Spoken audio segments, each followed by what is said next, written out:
the vow.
Welcome, you guys.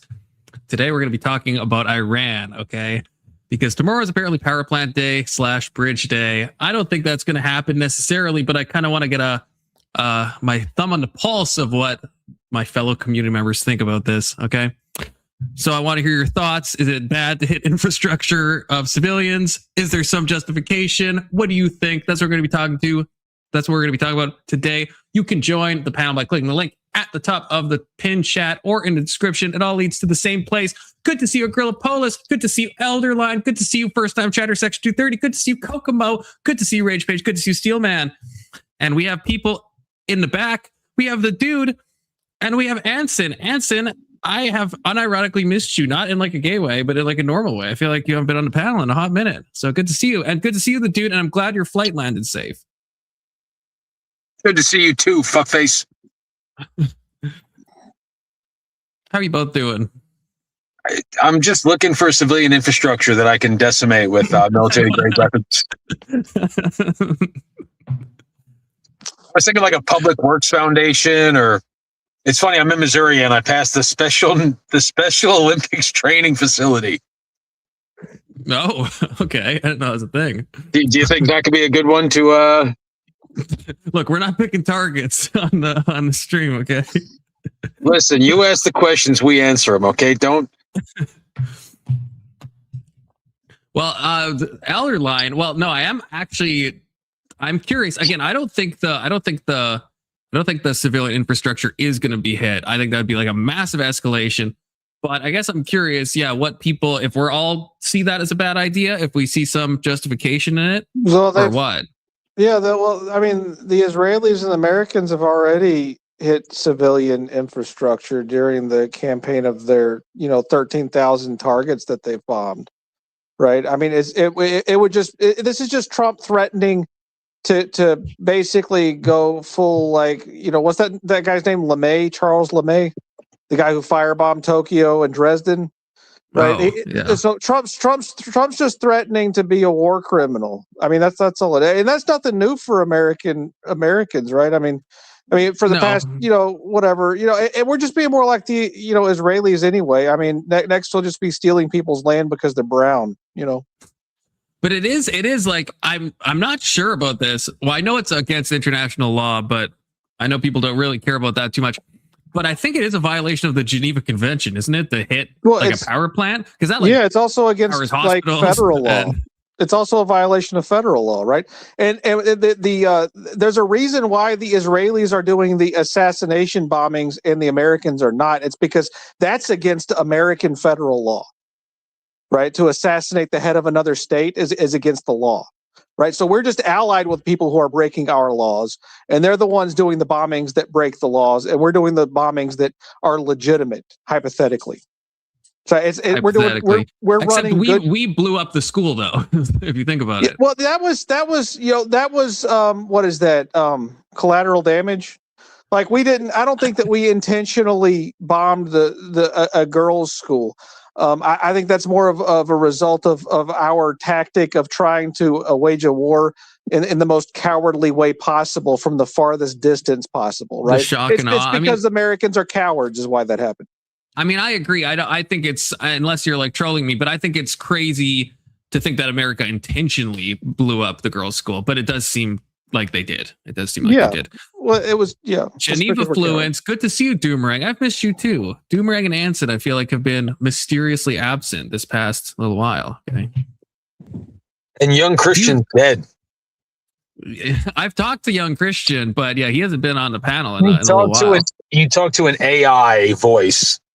Oh, that's true. That's true. The theory that it's young Raven has killed him and now she's talking on his behalf. Good to see you, Mara. I guess to start, do we think this is going to happen? I think this is saber rattling. I don't think Trump's crazy enough to blow up a power plant. Do you agree with me, Anson? Also, good to see you, Big Soda. I didn't even see you come in. You just snuck up here. So, do you know what the problem with the is? Do you know what the problem of what? You don't want to know what the problem with making a threat like that is that you kind of back yourself into a corner where you have to do it. Yeah, but Trump makes threats all that. Like, it's like the Greenland stuff. It's like, to me, this is just the same old, same old. It's never going to happen. Of course, I could come on stream tomorrow, and if it happens, I'm going to look like an idiot. But I don't think it's going to happen. That would be like too big of an escalation. Yeah, how many of your streams did I miss, Confluence? Like 5 or 6? Yeah, it feels like it's been a long time. Like, yeah, I know the time gets shrunk for me because I'm streaming so often, but it's probably been probably like 5 days, I think. Your trivia was fantastic. Yes. Oh yeah, I haven't talked to you since the trivia. Yeah, your trivia was incredible. It was so funny. Unfortunately, I had to delete the VOD, but it was we had a good time. And Rage Page did a great job with putting it on to a lovely presentation. So thank you for that, Anson. Rage Page is an excellent secretary. That's definitely woman's work. I noticed it's funny. She, not to put you on blast, Rage Page, but she had to change some of the questions. And the drug one, I was like, when I saw this originally, I thought it had something to do with enabling in it, but now that word is mysteriously gone from the final project. Yeah, it's kind of weird how she smoothed that one over. It almost like enabled her to continue enabling. the meta enabling. I'm just kidding, Rage Page. I don't think you're an enabler. I know Anson does. I don't. For some reason, Anson, your misogyny doesn't trigger Confluence's feminine soy boy tendencies, but mine does not bring out the best in him. So I'm grateful you're here, Anson. You make me feel less alone. Shut up, woman. Me with a good time, okay? I like some good old fashioned misogyny. It just depends what's happening. Anson's new screen name is going to be Mr. Ogeny. You don't think obviously I clear everything with BB, okay? So BB's not gonna believe that, Brandon, okay? I don't get my Hasbara bucks for nothing. I got a direct line, okay, to the IDF. Which is good because I don't want to be seen as a target, you know. You wanna hear something funny? So I got these 2 puppies and one of them's chewing the wall. They're eating the wood on the wall. Did you say chewing or chewing? Chewing, yes, chewing. Chewing? Yeah. They're chewing the wall. Yeah, no, they're not being thrifty with the wall. No. Don't the Jews lick the wall in Israel or something? Kiss the wall? I think it's they whale it, whatever whaling is.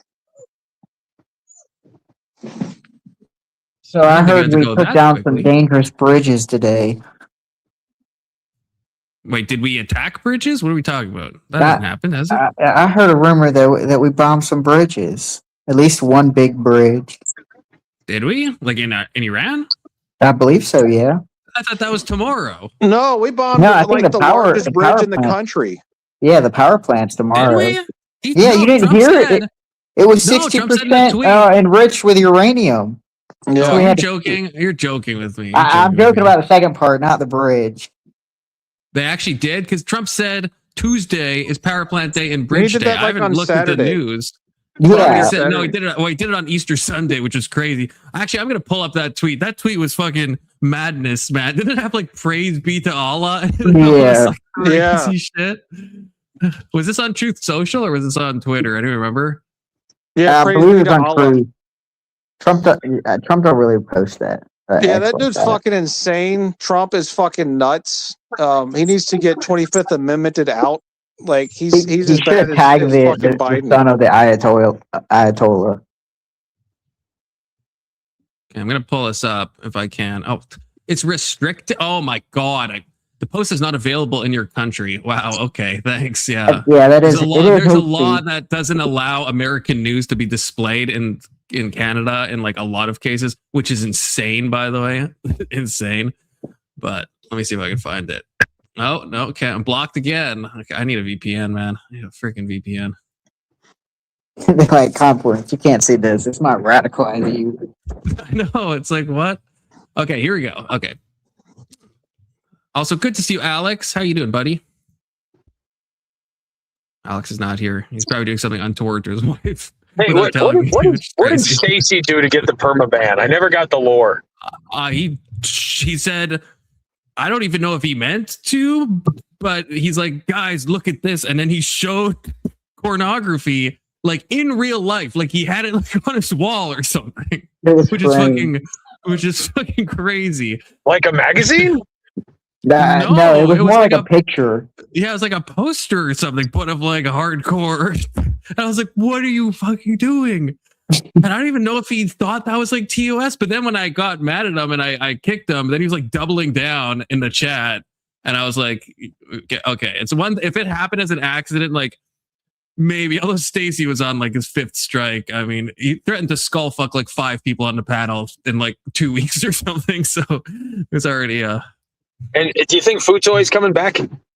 I have hopes. I have hopes that Futoy will come back. Stacy will never go. Although, yes, rest in peace, Stacy, and we never forget. Just like we don't forget about Eduardo either. Okay. Yeah. Oh, I've never met Eduardo. I've never heard the name Eduardo. He's not allowed on panel, but he's allowed in back chat, and we miss him.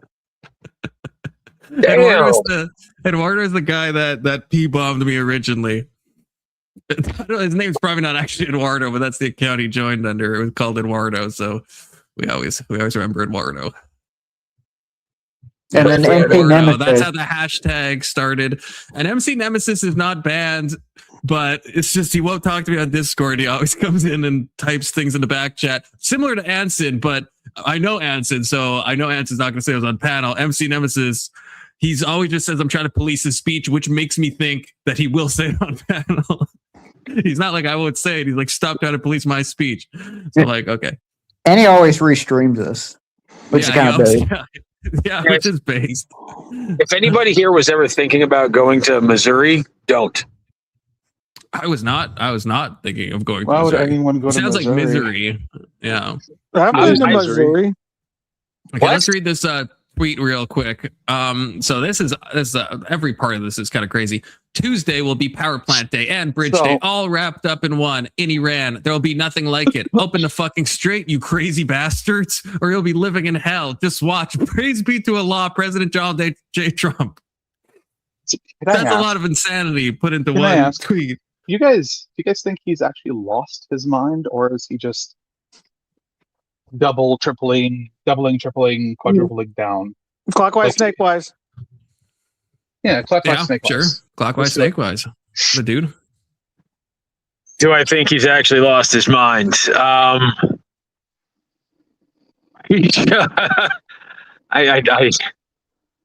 caught me at I'm almost never at a loss for words. I don't know. I don't know what the point of theatrics would be at this point. Maybe he's trying to galvanize his base. I have nothing smart to add, so I'll pass. Anson? Yeah, so I'm going to say that there is a constituency to which he is servicing. Like my little brother is a veteran of the Iraq War, and his view on this whole thing is that he's glad that we're finally fighting the war we should have fought initially. And it's kind of insane because he understands like Jews and everything and how they're like the scourge of the entire planet and they shouldn't exist. But he's also like wrapped up in this whole like pro-Jewish war. Quick, Yeah. Anyway, what I'm saying is like there's a constituency for Trump's insanity right now, and Pete Hegseth and my little brother are like in the same realm of that constituency. And so I kind of understand where he's coming from, where like this is just classic Trump being, a narcissist and thinking that everybody owes him something and the Iranians aren't giving it to him. So he's throwing a temper tantrum like he usually does, because that's his style. Okay. Big Soda? Base response. I'm going to quote our friend Patrick and say he's experiencing a little bit spiritual delusion. I think ever since that assassination attempt, I think he kind of feels this tug towards what he thinks is God. And I think he surrounded himself with kind of pseudo-Christians in the sense of like your Schofield believers, your like neoconservative Christians, and certain people who believe that Israel connects back, or like it's Christians' place to defend Israel. And I think this is a confluence of him coming to terms with he was meant to be president in his own mind, and then now the people put around him kind of give him very bad both spiritual advice and like political guidance. All right. Good to see you. Good to see you, Jacob. We are just doing a quick clockwise, snake-wise of about 30 seconds to a minute each of what Alex asked, which is, has Trump lost his mind? So, Alex, do you want to say something on this? I guess it's your question, but you're obviously welcome to answer. I'm going to send you a link. If you want to just play that link, that will be my answer. Okay. I'm assuming that it is going not to be a problem. No. Assad has entered the chat. Oh, this is what Rage Page has wanted. Also, good to see you, Tyler. This is what Rage Page wanted to look at, right? This is the Paula White person. Strike and strike and strike and strike and strike and strike and strike and strike until you have victory. For every enemy that is aligned against you, let there be down, for you will get victory, God. I hear a sound of abundance of rain. I hear a sound of victory. When she starts speaking in tongues real quick. I hear a sound of victory. Hold on, preach it, girl. I hear a sound of victory. Preach The it. Lord says it is done. Amen. So I hear victory, victory, victory, victory in the corridors of heaven. In the corridors of heaven, victory, victory, victory, victory, victory, victory. She's For manifesting. angels are being released right now. Angels are being dispatched right now. Hamanda aka ata raka eda baka santa ata ambo osa kata rite eke banda ata rike didi. Kind of has someone can make a song out of that though. That's pretty good. Right now. Rhythm. Africa right now. Africa right now. From Africa right now. They're coming here. They're coming. I feel like I'm going to lose my mind if I listen to more of that. Well, that's kind of what Big Soda was saying, I guess, about the spiritual advice that he's probably getting. Yeah, low-key bars if you think about it. Okay.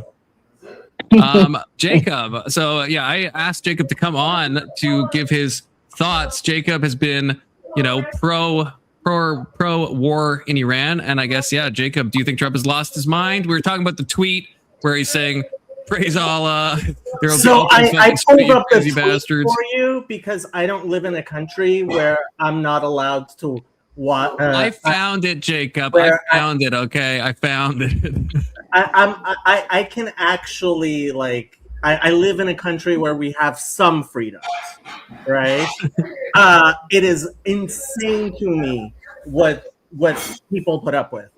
Anyway, okay. I know. I agree with you, Hello, Jacob. I have a question for you, my brother. Hi there. It says Flow State Friends, but my actual name is Emmett Witz Golden Steinberg, and I was wondering if you could please answer some questions about our motherland. We're talking about Iran. We're not derailing into Russia? Israel. Yes, our motherland, Russia, also known as Israel. But the point, Czechoslovakia. yeah, it's next to Czechoslovakia. I'm a Czechoslovakian, but you know, it's fine. We're nearby enough. I heard the other day you were. What the fuck happened there? Whose mic is that? Somebody's pager went off. Can you mute the person who's having a meltdown in his family? Tyler. I don't know what happened there. His Filipino woman got mad. Why is Jewish culture so repulsive? Okay, we're not I talking think about we're not doing anyway, that. I'm not done with my you question. did invite I want to ask my We're not question. doing that. We're going to You talk did about invite the us. guys, about Iran. Wait. The other day you were saying, you were asking, you know, Christians if they decide who is saved, since you know the actual We're not. people We're of doing God. clockwise, Shut the snakewise. hell up Emmett. for a second. We're okay? doing a clock. You I just joined have when one we're doing a question. clockwise, snakewise. Yeah, just have one question. It's just the one question. So, Solamente hay una pregunta Save para it un till judío ahí. after. Can you save it till after? We're in the middle of I don't answering think Alex's so. question. I don't know. I'm about to leave. I don't think so. I'm not saying too long. So since Christians, you know, we don't know. We don't really know who is saved or not because it's not. We don't know it. It's you know, we say that it's God's thing. He's the one that has the authority. Which Christian denomination are you speaking? All of the Christian denominations all are of not them. completely. Yes. You don't believe in all of the faith. ones that are not So heretical you don't will believe in tell you. faith. Answer All my of the question. ones, Do you believe all in of the faith ones, or not? all of the ones that will tell you that are not heretical, they will tell you that salvation comes from God and that He's the one that decides who is saved or not. But What but did they say about Jacob, saints? What did they say about saints? I wanna know. I wanna know. I wanna know if you. To know. You don't I wanna want know. to know. Yeah, That's I wanna know what is the problem. metric for us. You For us, don't want to know. I wanna know for us, the Israelites. I wanna know what's the what do we have a metric to know if we are saved? Of course you do. Okay, can you tell me the metric? If you are a good person, you are saved, and if you are a bad person, you're not saved. Oh, okay. Are you a good person? Pretty much, yeah. You're a good person? Yeah. So let's say that Why? right now. I mean, I like money. I like money, but why? So that was I mean, in the dopamine sense, I mean, I guess I'm I have happy. no, Okay, so no idea what Emmett versus Jacob. okay, so this is Emmett a 1v1. I'm gonna move everyone to the back. You guys get 5 minutes. Big Soda says Emmett versus Jacob. Emmett's choice. Keep it TOS, but Emma gets to pick the topic. I will start a 5-minute timer. Always, I'll bring all of you back. I I'll stay here to always keep it moderate, and TOS. I will moderate if I have to. Okay, if I have to. I Don't always make me keep it moderate. TOS. Oh, do you well, like Cruise Rail? That's where my studio is, in Cruise Rail. Anyway, Okay, I'll start the timer. Emmett, you can pick the topic. yeah. I just want to continue this conversation. Nice. Have you ever sinned? I've sinned, yeah.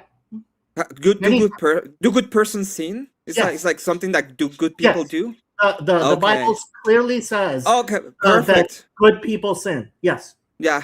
Okay, I'm amazing. So all I have to do to be a good person is to sin? No, you have to repent of your sins and you have to turn towards God. How do you know how to repent? It says quite clearly, you turn towards God. You say, "I am sorry." You say, I "I'm will sorry." not do it. I will not do it again. Have you ever done a sin twice? I have done many sins twice. Oh, so you didn't repent? No, I did repent. But you said that you wouldn't do it. I You can wouldn't do tell it you're again. a Protestant. I can tell you're a Protestant. Yeah, it doesn't matter. I'm a You Jewish don't person. even Don't worry about it, don't okay? even know Christian I'm a Protestant Jewish. I have you're sola a scriptura as Protestant Jewish. Christian who doesn't even know your own religion. No. I do sola scriptura with the Torah. That's the way I go. Anyway, and the Bible clearly says the Yes. righteous man falls 7 times and gets back up. That's what it says. have you ever committed a sin 8 times? If you understood Hebrew, you would understand that 7 is a number that's used for many times. But I'm gonna ask you again. Have you ever committed And 8? each Have you ever time- done 8 yes, sins? I have done 7 times 70. In the words of Okay. Jesus, have you heard Jesus ever say 7 times 70? What does that mean? I don't know how to read, so it's going to be very complicated for you to talk to me with this when I'm asking you questions. I know you really want to run away from being a Jewish person, but it has nothing to do with me right now, okay? I'm asking you a question. Anyway, so you're a good person that sins a lot and has committed a lot of sins, even though it says that when you repent, you say that you won't do it again, but you do it again anyway, right? Oh, okay. But that's that. So what exactly is a good person? Is a person that sins and, you know, repents doing the same sin again? Is that a good person?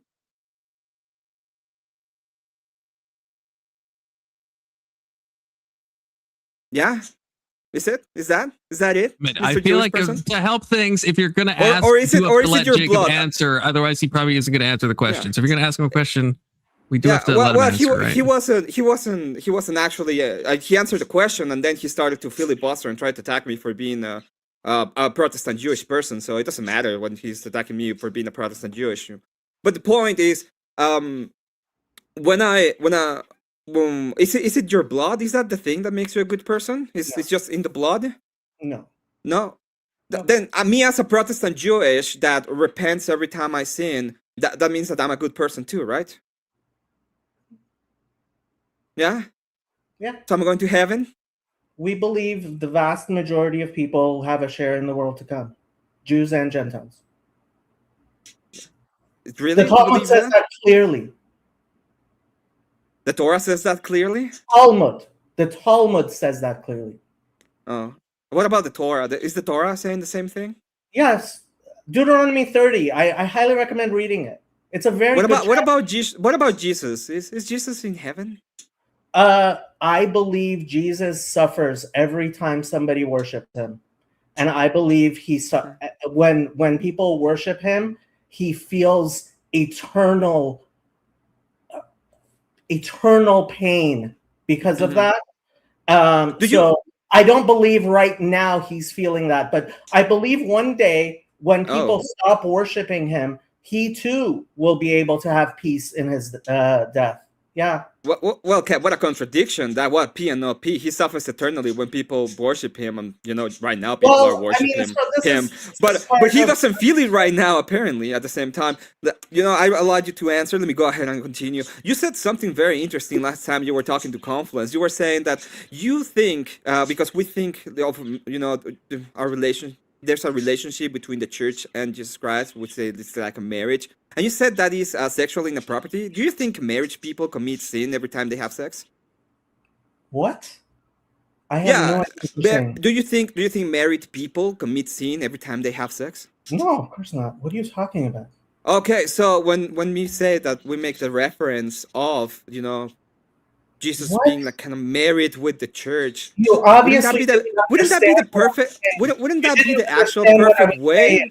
Because you were talking about. You didn't understand. We were talking about sexual. I do understand what you said. You just do. Yeah. I perfectly understood what you said. You were signaling what I said, and just people like go and check. But you're absolutely wrong. That's not what I said. Repeat it. I said that when somebody evangelizes and interferes between the relationship between a person and God, somebody else and God, that's interfering in a marriage. That's interfering in a marriage? Yes. Evangelism. Are you married to God? Yes, you are. The Bible says that clearly. Yeah, you're married to God? Can we talk about Israel? I'm going to talk about Israel. Can I just fuck God? Is that what I should do? You can just fuck off. You can just fuck off. It's Israel time, baby. I will. But I mean, just be careful, because apparently you were being attacked with missiles by Iran not long ago. So I hope you're perfectly fine and nothing has happened to your household. I highly recommend you actually. It doesn't go next to your face unless there's another man there. Usually, okay, it doesn't matter. I won't explain the logistics. Jacob lives in America. I had to pay penance to my wife, so I never got to answer the original question. Trump is not losing his mind. This is a strategic ambiguity. There's negotiations through Pakistan that have been going on in the background the entire time. He's laying out his madman theory. I will blow your fucking country to smithereens if you don't let people through the Strait of Hormuz. Already, dozens of ships are going through. A lot of them are turning off the trackers. Some of them aren't. They said that European ships could go through and they'll go through untouched. They fired on a ship in almost a week now. So I think we're seeing a pretty close end to the conflict. Maybe Trump is just posturing so he can pretend he got some win on the home front. So you don't think the power plants are going to be hit? I don't think. I mean, it's hard to say if Iran will challenge him. I don't think he has. I think I agree. Like, I think he has lost his mind a little bit, but well, maybe a lot. But I think this is just like a negotiation thing, just to scare him. I don't think this is actually going to be. Again, if it happens tomorrow, I'm going to look like an idiot. I hope they blow him up, baby. I hope they blow him up, just like I just did to Jacob. Anyway, thank you so much for having me up. It's kind of funny, Jacob. I hope that me as the Protestant, Jewish person in the panel, you don't feel so threatened by me and my sola scriptura when it comes to the Talmud. I don't think you've read it either. But you know what? We're different. You can lie to me as well, just like a Muslim. So have a good one, my stain friend. Did someone ban Emmett? That's what I was looking at. I banned him from my channel, not your channel. Oh, okay. I thought one of my mods banned Emmett. I was like, wait, who did that? He's got a head full of steam from my channel. I don't need idiots on my channel. I don't allow stupidity. I feel you. Calling him an idiot is just objectively false. You don't agree with him, you can be a prick, that's fine. But he is kind of retarded. He is a little retarded. Please allow me to explain. No, hold on. If I can just say. What I said to Confluence when he was on my channel about marriage was very clear, and only an idiot would misunderstand the way he did. No, there's also bad faith interpretations too. But no, I don't even think it was bad faith. He just didn't understand what I was saying. I've judged over a dozen of his debates. I've seen him do stuff like you're saying, which just not get obvious things. He obviously doesn't know his Bible very well. That's for sure. I think that, well, you guys have previous beef because Emmett is not a Protestant, but he's saying he's a Protestant, so he's doing a bit of trolling. Well, it's because he was accused of being one, so now he. Well, Catholics and Eastern Orthodox believe in saints. So if he doesn't believe in saints, he believes in saints. He does believe in saints. That's what I mean. So it's hard to. So if you don't know Emmett, what it's hard to take what because he's dumb. I can't remember what you guys originally fought about, but originally it was about who goes to heaven. And he said we as Christians can't know who goes to heaven, which means he doesn't believe in saints. He did win his debate on Saturday on the premier Good Faith debate zone. How do you know that a saint is a saint? If you belong to the Eastern Orthodox Church, or that's the Catholic that's Church, official. I understand. Yeah. Or the Anglican what I'm saying Church? is, you might believe that some of the same, but God may think otherwise, right? It's entirely possible. No, it's not possible under Catholic or Orthodox. Orthodox Anglicans. That's like saying can like papal infallibility be wrong? Like not if you're a Catholic, it can't, right? Like for other people it can be wrong, but if you're a Catholic, you don't think it's wrong. Who infallibly calls them a saint? That's what I mean. Like the Catholic Church will canonize people, and the Anglican Church. Yeah, like these are official things that they can't be. Yeah, they can't be wrong on. Like the synods or whatever in the Orthodox Church will do this, and then like obviously the papacy will be wrong. Not according to the Orthodox Church. Only if you're not one of those types of Christians. Yeah, like for me, I'm a Protestant, so I think they could be wrong about who they're canonizing. But if you're a Catholic, then you can't be a Catholic and also think they're miscanonizing saints, right? Like that doesn't make sense. That doesn't work. See, that's the problem a lot of these Jew debaters have, is they're usually talking to Jews who don't know the Christian religion. And I don't know the Christian religion very well, but I know it better than these Jew debaters because they tend to be idiots. Well, the only thing, with Emmett, maybe he's meaning, I don't remember your original conversation. I just remember you guys having beef. maybe he means like on Earth, like we can't know who is saved, like in this present moment. Like, so maybe Emmett would say that he can't know if he's saved until he actually like dies and figures that out. The actual conversation we had on my channel when you were on my channel was whether Calvin is burning in hell or not. And I said quite definitively, he's burning for all the murders that he did. I don't know for how long, but he's definitely burning for the dozens of people he murdered. That's crazy, Jacob. That's crazy. Why is that crazy? Because you can't. How would you know someone's salvific status like that? You're just gonna. You don't think God could have mercy? You don't think Calvin repented at the end of his life? Unrepentant, but he didn't. We know his last words. He wasn't repentant. Like we don't. First of all, we don't. When we know almost no one in history's last words. We know what people are saying their last words are. No. John Calvin was a big star in Geneva. They recorded his last words. I'm just saying there's people's words that are recorded that I don't know if I feel like being 100% confident. Also, we don't know his final thoughts. What if he had a split second? Like, I know that sounds pedantic, but I think it's untoward to judge someone's salvation, especially if they're saying I know you're not a Christian, but if someone is saying they're a Christian, unless they're saying a Christian, unless they're like Dahmer level status, even then I wouldn't say Dahmer's for sure burning in hell. He is. Wouldn't be able to say no question about that. I don't want to say that. I wouldn't say about anyone else but him. I have one sincere question for Jacob. He's far worse than Dahmer. I got one question, Confluence. Just Jacob, do you think any of the criticism of Jewish culture is valid? Oh, there's plenty of valid criticism of Jewish culture. It usually comes from a double standard. Because generally the things that are wrong with Jewish culture are the types of things that are wrong with everybody else. Can you give me a for instance? We are human just like everybody else. Like that's kind of I mean, you're smarter than that. I'm not gonna jump up that easy. If you mean, do I have problems with Judaism? Right, I believe Judaism is. No, I'm actually not talking about Judaism. I'm specifically talking about the ethno-religion, specifically Jewish American culture. Judaism. There are lots of Jews who fail the standards of Judaism, and that's because we, like anybody else, are human. I attribute all the faults in Jewish culture to humans being humans and not living up to the standard, they're God's chosen humans. Remember that, Gentiles. They allow you to worship their God. You're welcome. That's one thing I'm saying. Like I look at you, and it's like specifically for the group of people that are laden with the most recessive genetic diseases in the world, to call themselves the chosen people is kind of obviously not what we mean by chosen. And that's why I'm talking about the Jewish religion. I'm guessing average power plant bomber is just trolling, I hope.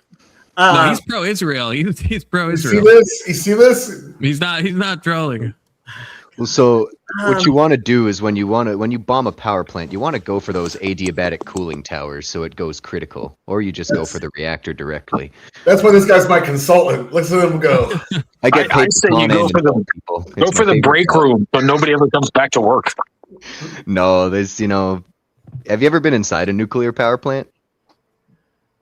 Oh no! I wouldn't want to be an Iranian one tomorrow. I'll tell you that. Can I talk to this Jew real quick? Can you not call him this Jew? Can you not call him this? He's got Why? a name. That's what he is. He's a real human if you think about it. But that's what he is. He's got the scarlet letter. Okay, Marilyn, please. I'm just saying, everybody knows it. Marilyn, fuck him up. Why do people have to live up to some standard? Because God exists. Because God exists. Whoa, you're talking to God. Oh, okay. Yeah, I am God. So jot that down. People have to live up to the standards of God. Yeah. Okay, and what is the nature of God? What is the standard of God? Because I don't think truth has an agenda. So enlighten me. I really do believe that pretty much 99.99% of all people know good from evil. They know Right. that murder, stealing, diddling kids is wrong, right? And that's the standard. I think Jewish is wrong. it's a pretty simple standard. Don't Okay, be a bad person. so you get more flies with honey than you do vinegar. Why would you in turn be a gatekeeper and punish these people rather than help these people, restore these people, make these people good? Because you're trying to promote good and know the nature of God. You would believe God is the God of restoration and not retribution, wouldn't you? Correct. Yeah. That the Bible says that Ezekiel 18, I believe, is very clear about this. Does Okay. anybody know where my camera went blurry? But I think that Jews have been turning Christians into rabbis since Jesus died. Like you like it. Everyone's a Jew. Oh, No one is not a Jew. okay. So this comes from a certain belief that a lot of Christians have, which is that in Judaism, we believe that Gentiles go to hell and Jews go to heaven. That, as Paul clearly explains in Romans, in the book of Romans, has never been the Jewish belief. And you can look at the intertestamental text. These are the texts that exist between what the ending of what we consider our Bible and the beginning of what you guys consider your Bible. I'm not a Christian. I'm God. Okay, but the Christian Bible. So you can look and very clearly, there's never been a broad Jewish belief that Gentiles are bad or going to hell, and you can see that in the Bible as well. Okay, and that's all well and good, but you still put on this farce of hell to scare everyone on earth, whether you're a Jew or a Gentile. You have.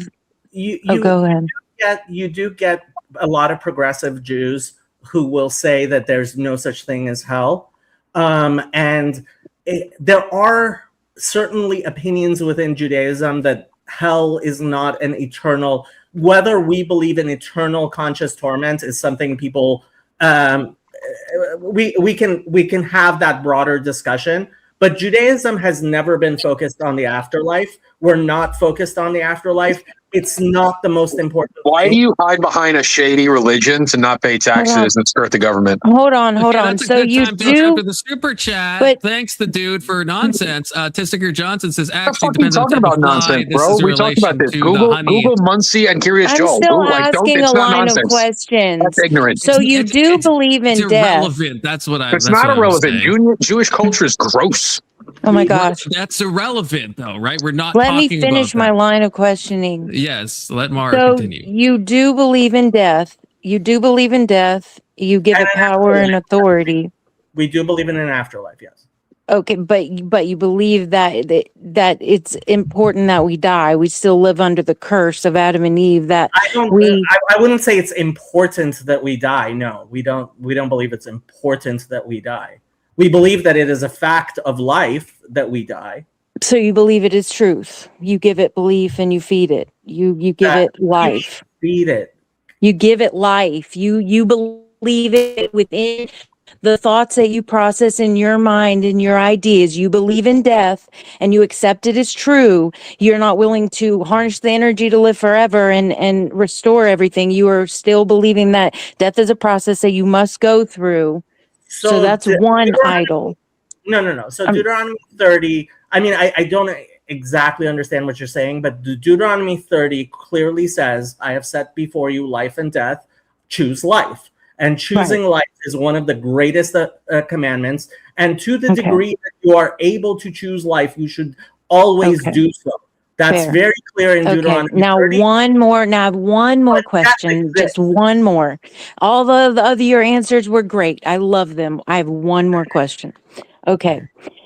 Why do you still have a hierarchy? Why do you need a master instead of a friend and a lover? Why are you separating yourself from God and saying, I am separate from God?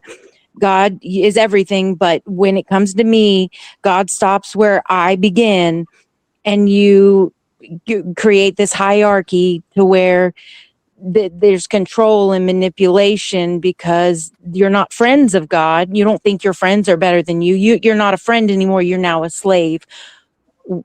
What is that about?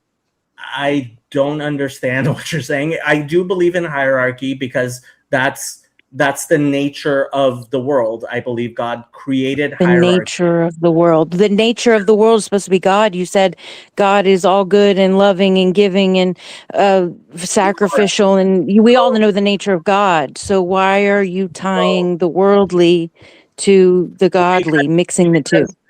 Because God created the world. God did. I don't believe in creation or evolution. I believe we're all God, and we always were, and we always will be. There's no beginning to God. There's no end to God. There's no beginning to us. We've been known before the world began. Let them make us, and let us make them in our image. I don't believe in the idols of creation or evolution, but I do believe that God shows no favoritism, that we're all his favorite, and that we're God friends. does not show favoritism, and he loves each of us Right. as He loves his himself. child. Right. Just like every parent loves all of their kids and loves each individually for who they are and what they are. And I do believe God loves everyone to the degree that they are able to receive his love. At the same time, God created us different, and some people have a greater capacity and have received greater amounts of God's love. And that is something that actually we believe in the future will be explained and is to some degree inexplicable right now. Okay. I don't think there's a measure in it. They could be loved in different ways than, different ways than you weren't loved in, where it all measures out. But so the book of James talks about God's tender kindnesses. That is the book of James, I would say, is probably the most Jewish book in the Christian Bible. And part of what we don't understand includes the fact that Israel has been chosen to suffer. We believe Isaiah 53 refers to Israel in its entirety. And yes, we believe we were chosen, but we were chosen at least partially to suffer. But that is giving power to suffering. That's giving power to demons, feeding demons. But suffering's in hell. Suffering isn't in heaven. There are a lot of things here. On earth. We suffer now. Well, we don't have to suffer. God created everything in his image, blessed it, and called it very good. We don't have to suffer under this lie. We cannot escape the realities of this world God has put us in. You just called yourself a he, Marilyn. No, I didn't. God, we're all God. We're all part of the one body. There's still a father and still a mother, and it's brother and sister. It's all connected. But anyway, it doesn't matter. I just don't agree with the hierarchy. I don't believe that we are separate from God or lower than God, and we have to take upon these curses and say that they are like there's something wrong with our design. There's something wrong with us. And look, we were never intended to die. It's lies we believe. So we perish because of lack of knowledge. So, Marilyn, this is the emblem of circumcision, and where we definitely do disagree. The emblem of circumcision is the idea that God created us insufficient and that we do have things we have to do on earth to make the world more complete. That's absurd. Like bomb Iranian power plants. Stop. Where do you get off? Go for the cooling towers. We disagree. Where do you get off? That's not God then who created you. God commanded circumcision. but it's taking the crown from the man. God knew us before we were in our mother's womb. He knows every hair on your head. Exactly. God created me with a foreskin and commanded me to be circumcised. Hold on. No, bro. Beige, No, red pill. no, Yes, no. yes, Hold Marilyn. on. If Listen you to drop me. this You are man, taking let's circumcise him. you're taking the crown away from your child by doing that. You're putting it through trauma early on to where it'll have to go through its whole life wondering why that this is the first thing that happened to me where there was pain. This is not good. This is not well. If God created you perfect and in his image, listen, if he created you in his image, there's no reason why everything that you need to survive This is this plane of environment, God will not give you and come into the world with it. This is an ancient debate, and we as Jews believe that the Bible commands us to circumcise our children. Muslims agree, and Christians who know their Bible know that Jesus was also circumcised. It says quite specifically in the Gospels. Because they take the foreskin and they used to do spells and witchcraft with it because y'all serve Moloch and Baal. I mean, you're saying that Jesus' parents served Moloch and Baal. You're saying that when Paul circumcised Timothy, he was... I'm saying the Jews, all y'all. I'm not a Christian. Okay, so you are rejecting Christianity, Islam, and Judaism. That's fine. You can do that. I would say you might want to reconsider. You're indoctrinated. All a psyop. If someone is trying to control or manipulate you, that is witchcraft. If someone said you are truth, separate from your ideas and thoughts that change, but you can align it with truth. You are truth. You are God's will. You are God's purpose. You are God's plan. To say that you need something outside of you to fight for, to go after, to follow a path, to be a leader or a follower, that is not aligned with the nature of God. That's not who God is. That's not who he is. He's none of those things. Does that make sense? No. None of what you say makes any sense, Marilyn. I'm not saying manipulate me is witchcraft. I'm not saying in correlation to you, this is who God is. I'm saying his nature, who he is, his essence, and who it's not you and God. If you are one in one spirit, in one nature, you have to live within those boundaries. Okay, I have to say this was very enjoyable. This is the type of stuff I love to do. And if anyways, you stay. I'm going. Want to ask these types of questions this was on my good. channel, Thank you. You're very, very welcome. But I do have to go. Thank you. I'm gonna go. You're both gonna mutually rage quit. Terrible times. I'm not rage quitting. Somebody super chat $10 so they have to debate. I feel so bad, but I like to I appreciate that. Good to see you, Jacob. Marilyn, you're a robot. Unfortunate end of the conversation. Yeah, I was expecting to get into more. This is the problem.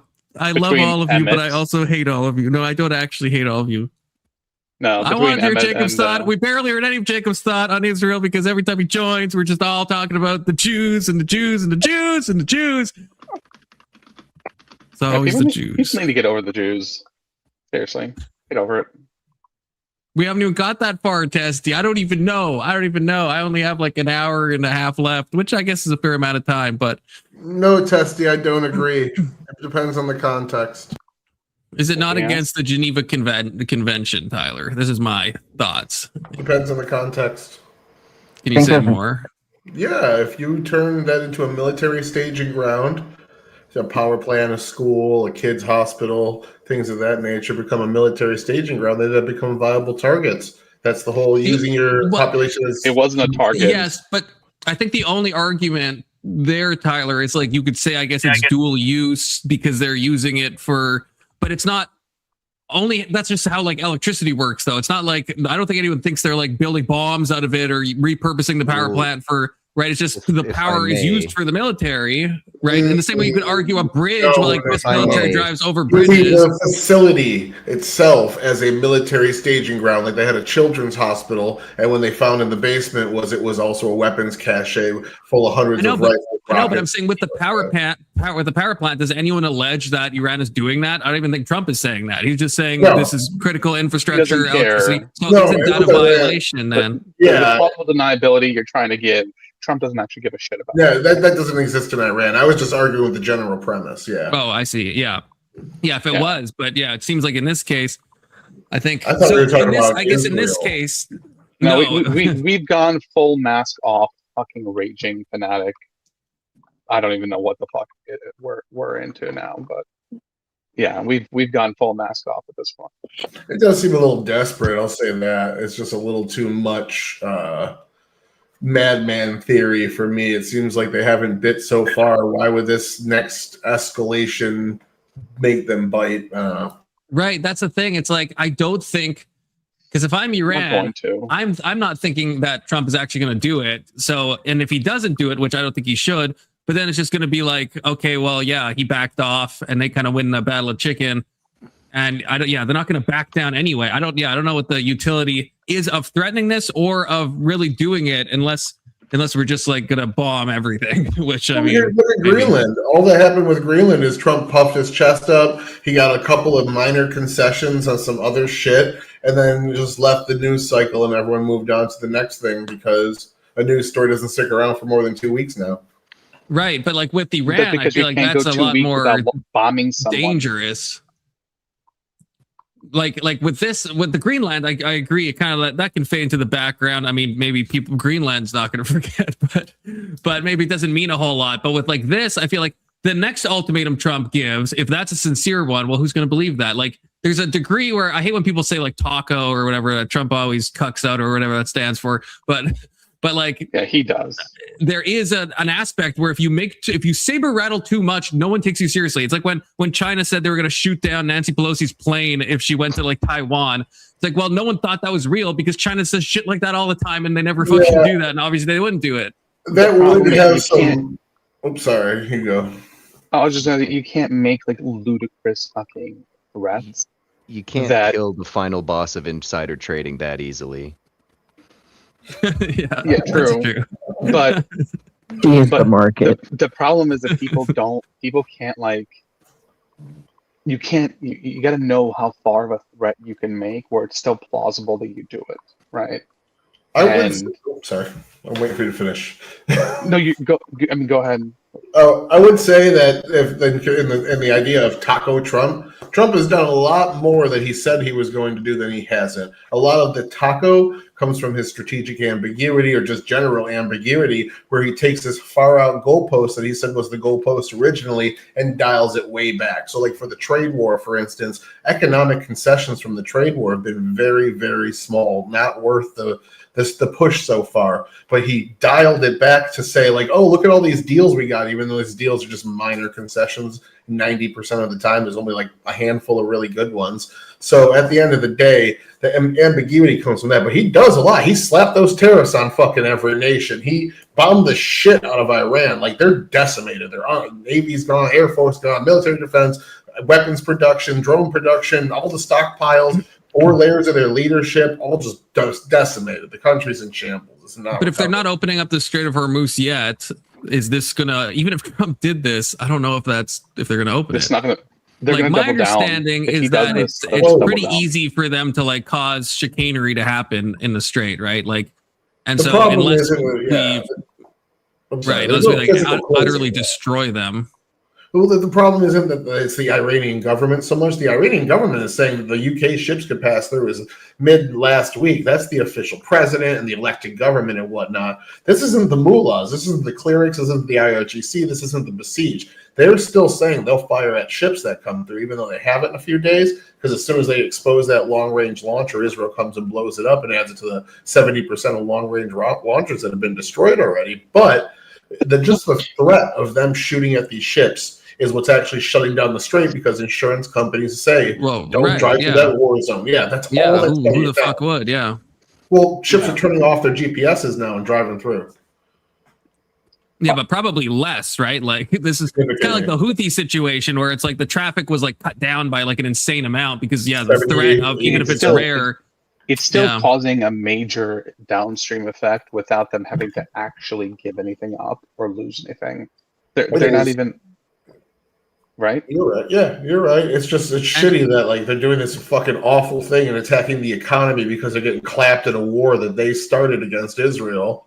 And now they're like, oh, we'll just attack the fucking world's economy if you do anything about it. They're holding it hostage. So well, that's the whole response in the beginning, right? When they just like bombed all the Gulf states and just like they're like, fine, we're just do what we can do to like cause chaos globally, which is like, okay, I guess that's a cool strategy, and I guess it is annoying and problematic.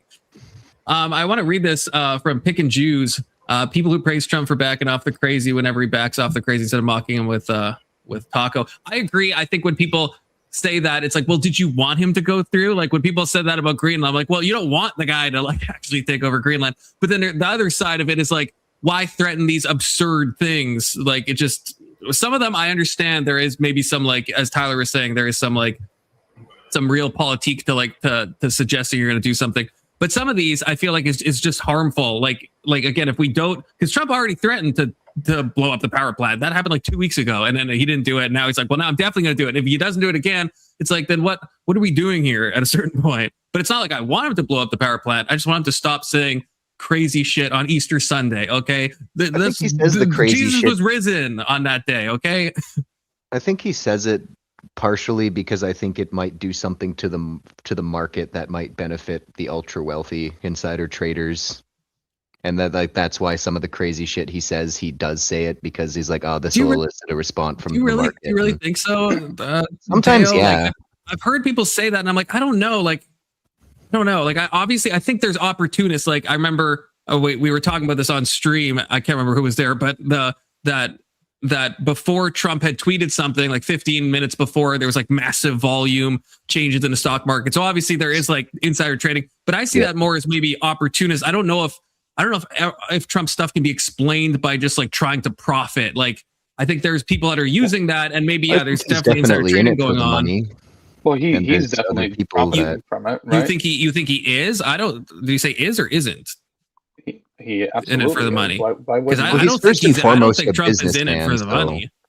Yeah, I don't think to me that makes any sense. Like looking at like what Trump has done. That's what he does. Yeah, he is, but I don't think that's his. I think he wants to be remembered in history. I think he has like some megalomaniac kind of ideations. I think that explains it more than this. If he just wanted to make money, I don't know if he would have fought so hard for this like second presidency. What do you mean? I mean, how much is his net worth? Money. To quote Third Tankian from the song "Boom," the bottom line is money. Nobody gives a fuck. I don't know. Like, I don't see it. I don't see it. He's made unimaginable amounts of money from becoming president. But he already had unimaginable amounts of money. No, I think he wants he didn't. power. No, he's a billionaire. Now he's like half a trillionaire. Okay. Like sometimes it's about the legacy. That's what I'm thinking. Like, if we look, like, what did he do with the Kennedy Art Center? Right? He renamed it to like the Kennedy and Trump Art Center or whatever. Everything the fuck that is renamed after him. Like, but that's what I mean. So that seems to me that's not money. To me, like this guy, he wants to be remembered. He wants to go down in history. He wants to make a difference, good or bad. But he wants like some memorial stuff, like. Because there's so many of those actions, right? The Gulf of America, like all of this nonsense, right? It's like, it just seems like it all points, if I was to pick a lane, it points to the megalomania, it points to wanting to be remembered. But then what's the legacy? It doesn't point to just making money. Both. What was the Trump ego money, more money? I mean, I think his son I'm sure he wants money, but I was going to say his son started he that. wants money, but like either he does or he doesn't. Well, no, I'm talking about what his chief like motivator is for doing what he does. I don't think it's money. I think, of course, a side thing is always going to be money. It's not he can chew gum and walk, and in this case, he can he can seek power and legacy and also make some money on the side. I think that's what's happening, but I don't think his main indicator, I don't think that, to me, that theory doesn't like match up. I don't think his actions can be logically explained with just someone who just wants to get more money. I think it's better explained by wants to get a bit of money, but mainly legacy. How much is a bit of money? Nobody is just money, right? Money. There's money, there's power, there's security, there's control. Everyone does more than just money. Money isn't a small loan of $1 million. The end goal. It's just the means to get what you really want. Well, yeah. Right, but when you have that much money, I know it's not like billionaires are Musk famous has like 50 times more than he does. Right, and exactly. And with Musk, I don't think his chief motivator is to make more money. I don't think that either. I mean, I think with all of Elon's little projects and stuff, I think it's more about how people perceive him, how he perceives himself. I don't know. Maybe the money thing just seems too like, I was gonna say too shallow, but I do think these people are shallow. But yeah, I think it's too mundane. I don't think it has good explanatory power for like most of the decisions we see out of like Elon and out of Trump. I don't know. Okay. I'm not. I by no means am I saying like it's the only thing, but it's definitely a large aspect of it. Yeah, I'm not saying it's not a factor. I just think it's a comparatively small factor compared to the legacy angle. Like I like to say he like I guess what sure, but part of his legacy is what he leaves to his kids, right? I think he's leaving more than enough. We're talking generational wealth, obviously, like more than enough. More than enough. You know? There's no such thing as more than enough for billionaire legacies, right? If he wanted to protect his kid's future, he probably wouldn't be doing the Persia side quest he's doing, right? Like that's why not? Like, to me, even that it doesn't that's putting more like of the world at risk and leading to like more possible like absolute chaos and collapse. Hold on. Yeah, like that's that. How is that everything gonna goes to hell? You think his family wouldn't be one of the first ones protected right now? If everything truly went to hell, I think it wouldn't be good for his children. No, he found out that much like they'd sell indulgences back in the day, he's trying to buy his way out of hell and needs several $1 billion to do that. Hold on. You think, just to be clear, you think that as the president, his family would not be one of the first people that gets to go into some shelter somewhere? I guess I'm thinking like Keelan was talking today about how he thinks, a violent revolution is going to happen. And we were talking in Discord about that. And it's like, I don't think that's going to happen anytime soon. But if something like that did happen, if a massive thing did happen, even in, let's say 10, 20 years, let's say it's hastened by this, then I don't think the billionaire class is going to be like super protected. I mean, like if we're talking, like I remember Testy was saying about how, which I don't know enough about this, about how the US was like insolvent. And I don't know enough about economics to really understand if that's like a real thing or if that just is like, hey, we have a lot of debt, or if that's like a technical term when it's applied to a government. I understand what it means to a business, but I'm not really sure what it means to that. But if the whole monetary system does collapse and fall apart, then I think the billionaires are going to be fucked, I think, right? Like I think everyone's going to be fucked. Well, because their whole thing is the monetary system, right? I mean, so if the money becomes like meaningless, right? Yeah, they have stuff. This is a bit conspiratorial and a bit of a side tangent, but an interesting thing. I was watching a video about billionaires and their like underground bunkers, and like all these people are building underground bunkers that they can like live in for like protracted periods of time. I don't know if they know something we don't, but I guess in that sense, yes, if Trump has a big enough bunker, It's a standard bullshit that everyone else does, right? I don't know. I feel like this is, from what I was seeing, this is kind of like a new thing of like the billionaires and their like crazy bunkers. They're all. These are recent, at least with like all the major ones that people would recognize, like Zuckerberg and Dorsey and all this, whatever. That's because they're new millionaires. They're doing new contracts. They're doing new contracts in the past like couple of years to build these like massive bunkers. They're trying to keep it secretive. Okay. They're trying to like NDA people on it, but it is a real thing that's happening. So I know that sounds kind of crazy. Well, I guess you're not saying it sounds crazy. You're saying they've always done that. I don't know if they've always done that. I think there's something new going on. Yeah, they absolutely have always done that. Yeah, you got to understand these aren't like old school billionaires, right? These are new millionaires. Okay, but if we look at like Warren Buffett, where was his underground bunker? 10 years ago. It Probably didn't has fucking never exist. been revealed. You're not supposed to know where it is. Yeah, you're Well, not right. I guess. Well, that would have to ideally, be the you don't theory. even know that is they that have one. It's all right? yeah, okay, but so I guess your theory is they all have them now, and Or no they've one had them 10 forever. years ago, but they It's had just them and no one people knew didn't about used to them. cover this shit, or didn't. But now we like, all expose know. That just seems. I don't know. That seems crazy to me. You think Maybe. it seems more- I mean, do remember the nuclear war was supposed to happen at one point, right? During the Cold War. Well, You think these people yeah. didn't build shelters and bunkers then? Well, I just think it's weird that we know so much about so many of them now. Just look at That the if they YouTube always videos. existed. Because we It's have exploring things abandoned that we ones. didn't They're before. everywhere. We have internet. We have contractors talking. They can't like bury this stuff in documents that don't exist anymore. Right? It could be. I think there This stuff is just like harder to keep. I think there is a possible collapse coming. I wish Anson didn't leave because I think Anson would have a lot to say about this.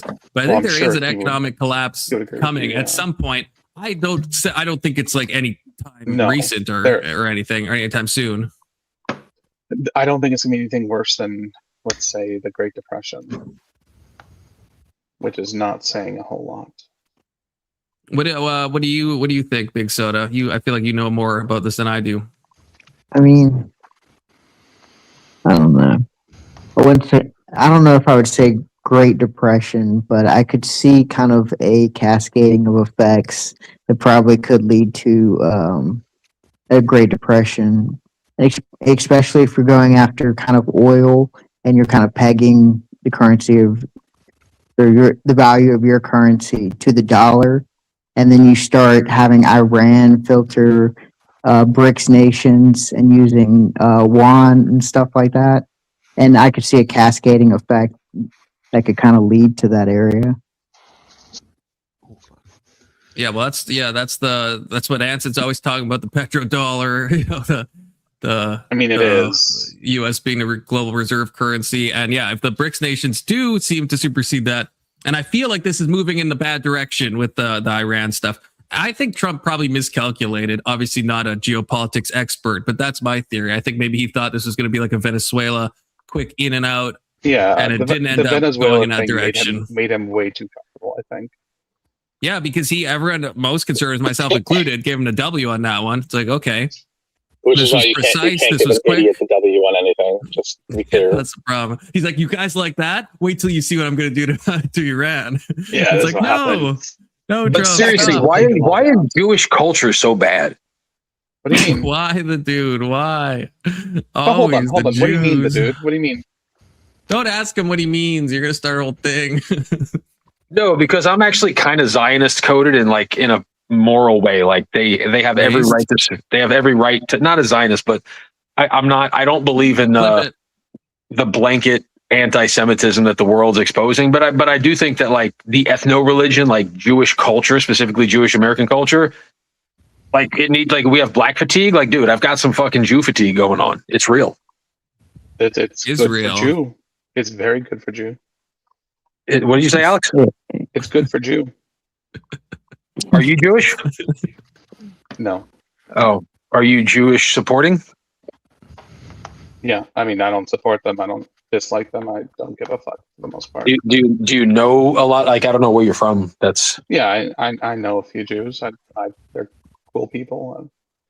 I don't see them any differently than I do, honestly, anyone fucking else. Personally, I know at least one cool Jewish guy. I think the number of people who either make them into That's something a kosher deal right there. significantly special or something like unimaginably mighty evil nose. is just obscene. Those people need to shut the fuck up and go away. You can't tell me where you from, you're Alex? not blind. They got the little spinny ear things. they're called payas, first of all. Oh, whatever, dude. They're called payas. That's what the curly hair. Or they, okay? And they keep those because they have to keep the corners of their crops for the poor people, right? And it's representative of that, like the four corner type deal. Is that what it stems from? I know the crop thing. I didn't know that was related to the little thingies. Like the whole they wear that special cloth with like the tassels on the corners too, and I think that ties into That's it. called a tzitzis. Well, I like you're talking about the white undergarment that has the tassels, right? Yeah. Yeah, that's called a tzitzis. Okay. Yes. I grew up around Hasidic and Orthodox Jews. Like everybody who grew up next to them has a problem with the way they live life. That's why I don't know where Alex is from. He's probably talking about some secular Jews. I hear that Sorry, Jewish people are I got a generally phone very call. careful about who they associate with, just because of like all this Like- shit that surrounds them. Yeah. And, Sorry, like, I got a people's phone call. Oh, it's BB. He's calling you right now. Don't say anything. Don't say anything anti-Jew, Alex. We know Confluence this panel is. You know what? I don't give a fuck. I'll say. I have to Jew, send anti-Jew, every anti-gay, stream gay. panel to BB after every. So he's already gonna see this. I'm probably gonna get some lashes, to be honest with you. He said he likes the work you do. Don't worry. Oh, good. Okay. Was Sure. talking about bombing power plants? What kind of work Hell are you talking yeah. about? No, just online, the work he does, the Zionism he spreads. So, fun fact, power Are you plants Jewish guy in the often middle have- up top? No, I don't give a shit about Jews. I'm very pro-intervention. That's why I support Israel and Ukraine. Based. Are you Jewish guy in the middle up top? No, as I said, no. Oh no, I just froze. I just froze. That's I don't give a shit about Jews. I like making anti-Jewish jokes. What I care about is interventionism. I think America should be the world's hegemonic police system, and that's why I support Israel and Ukraine. You're goddamn right, Tyler. Oh, Mhm. yeah. When you are the powerhouse, when you're the biggest guy at the party, you have a responsibility to make yeah, sure they kinda small just- men don't get fucking sodomized. like Exactly. And that's why we stand up for Israel. Couldn't say it better myself. I've got a fun way of wording things, don't I, Connie? You do, the dude. We stand up for the most oppressed group of human beings that have ever existed, barred from 106 nations, attacked, persecuted around the world just because they killed Jesus. Well, maybe if they didn't spread the plague by poisoning all those wells. And that guy Jacob, like, Hindsight's 2020. I feel like if you said ChatGPT, menorah, brisket sandwich, matzo ball, like his picture would automatically populate. Like that guy got punched in the face with the Star of David. Probably true. He does look he's very Jew presenting, okay? But I mean, Wait. he's Jewish, so it checks out. He's Jewtacular. That guy is fucking Jewtastic. Stop roasting God's chosen people. The last guy to roast him almost got the job done. Teo, Oh my God. you must have seen. I know you said you like Sam Hyde, so you know this. You know the skit I'm about to bring up. I swear to God, if it's the fucking gorilla nest. No, the MDE skit with the kids. being Who's Jews Sam rock. Oh yeah, You know Jews what I'm rock. Yeah, that's what got him kicked off Adult Swim. Sam Hyde was on Adult Swim. Yeah, World Peace was Yeah. a show on Adult Swim, and it got canceled because he made that Jews rock skit. And there was all Aqua Teen this Hunger negative Force was the publicity. best show. Brack's show was number 2. The best thing Moral about Oral. Aqua Teen Hunger Force is the running joke where every time they throw something, it explodes. It's amazing. I fucking love that shit.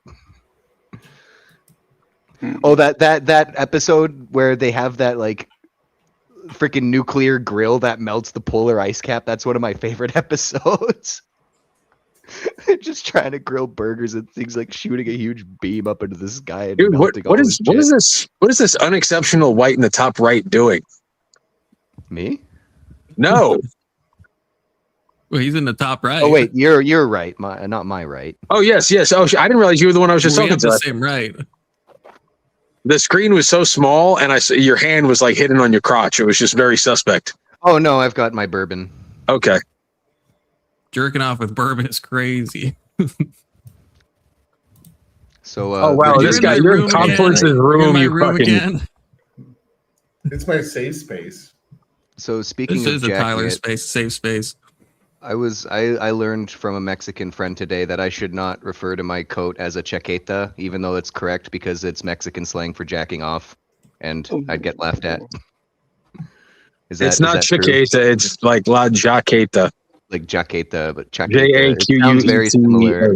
Jaqueta. Yeah. Chaqueta sounds very similar. So yeah, as a gringo, I could fuck that up. Dude, Emmett came up and Emmett knocked the Torah off that guy's fucking head. Shout out to Emmett for establishing anti-Semitic dominance on the Confluence channel. Let's go fucking Emmett. It was I'm not exactly basically sure how productive all of that was exactly, but It wasn't. It was basically another Shoah. I saw it. I saw it all. You could see the fear in the Jews' eyes when Emmett came up too. It's like Oy vey. a Mexican Protestant is like kryptonite to the fucking genetically inferior.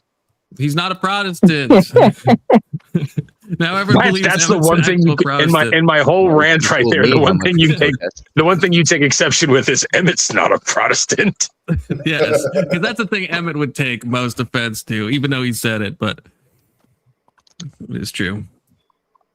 Yeah, shout out Maryland Emmett. started off very spicy, but then Maryland actually had a good conversation with Jacob. So Yeah, Maryland seemed like the voice of reason in this he panel a wouldn't little follow bit. speaking her of through with the Protestants, hierarchy Oh, this thing. shitbag is back.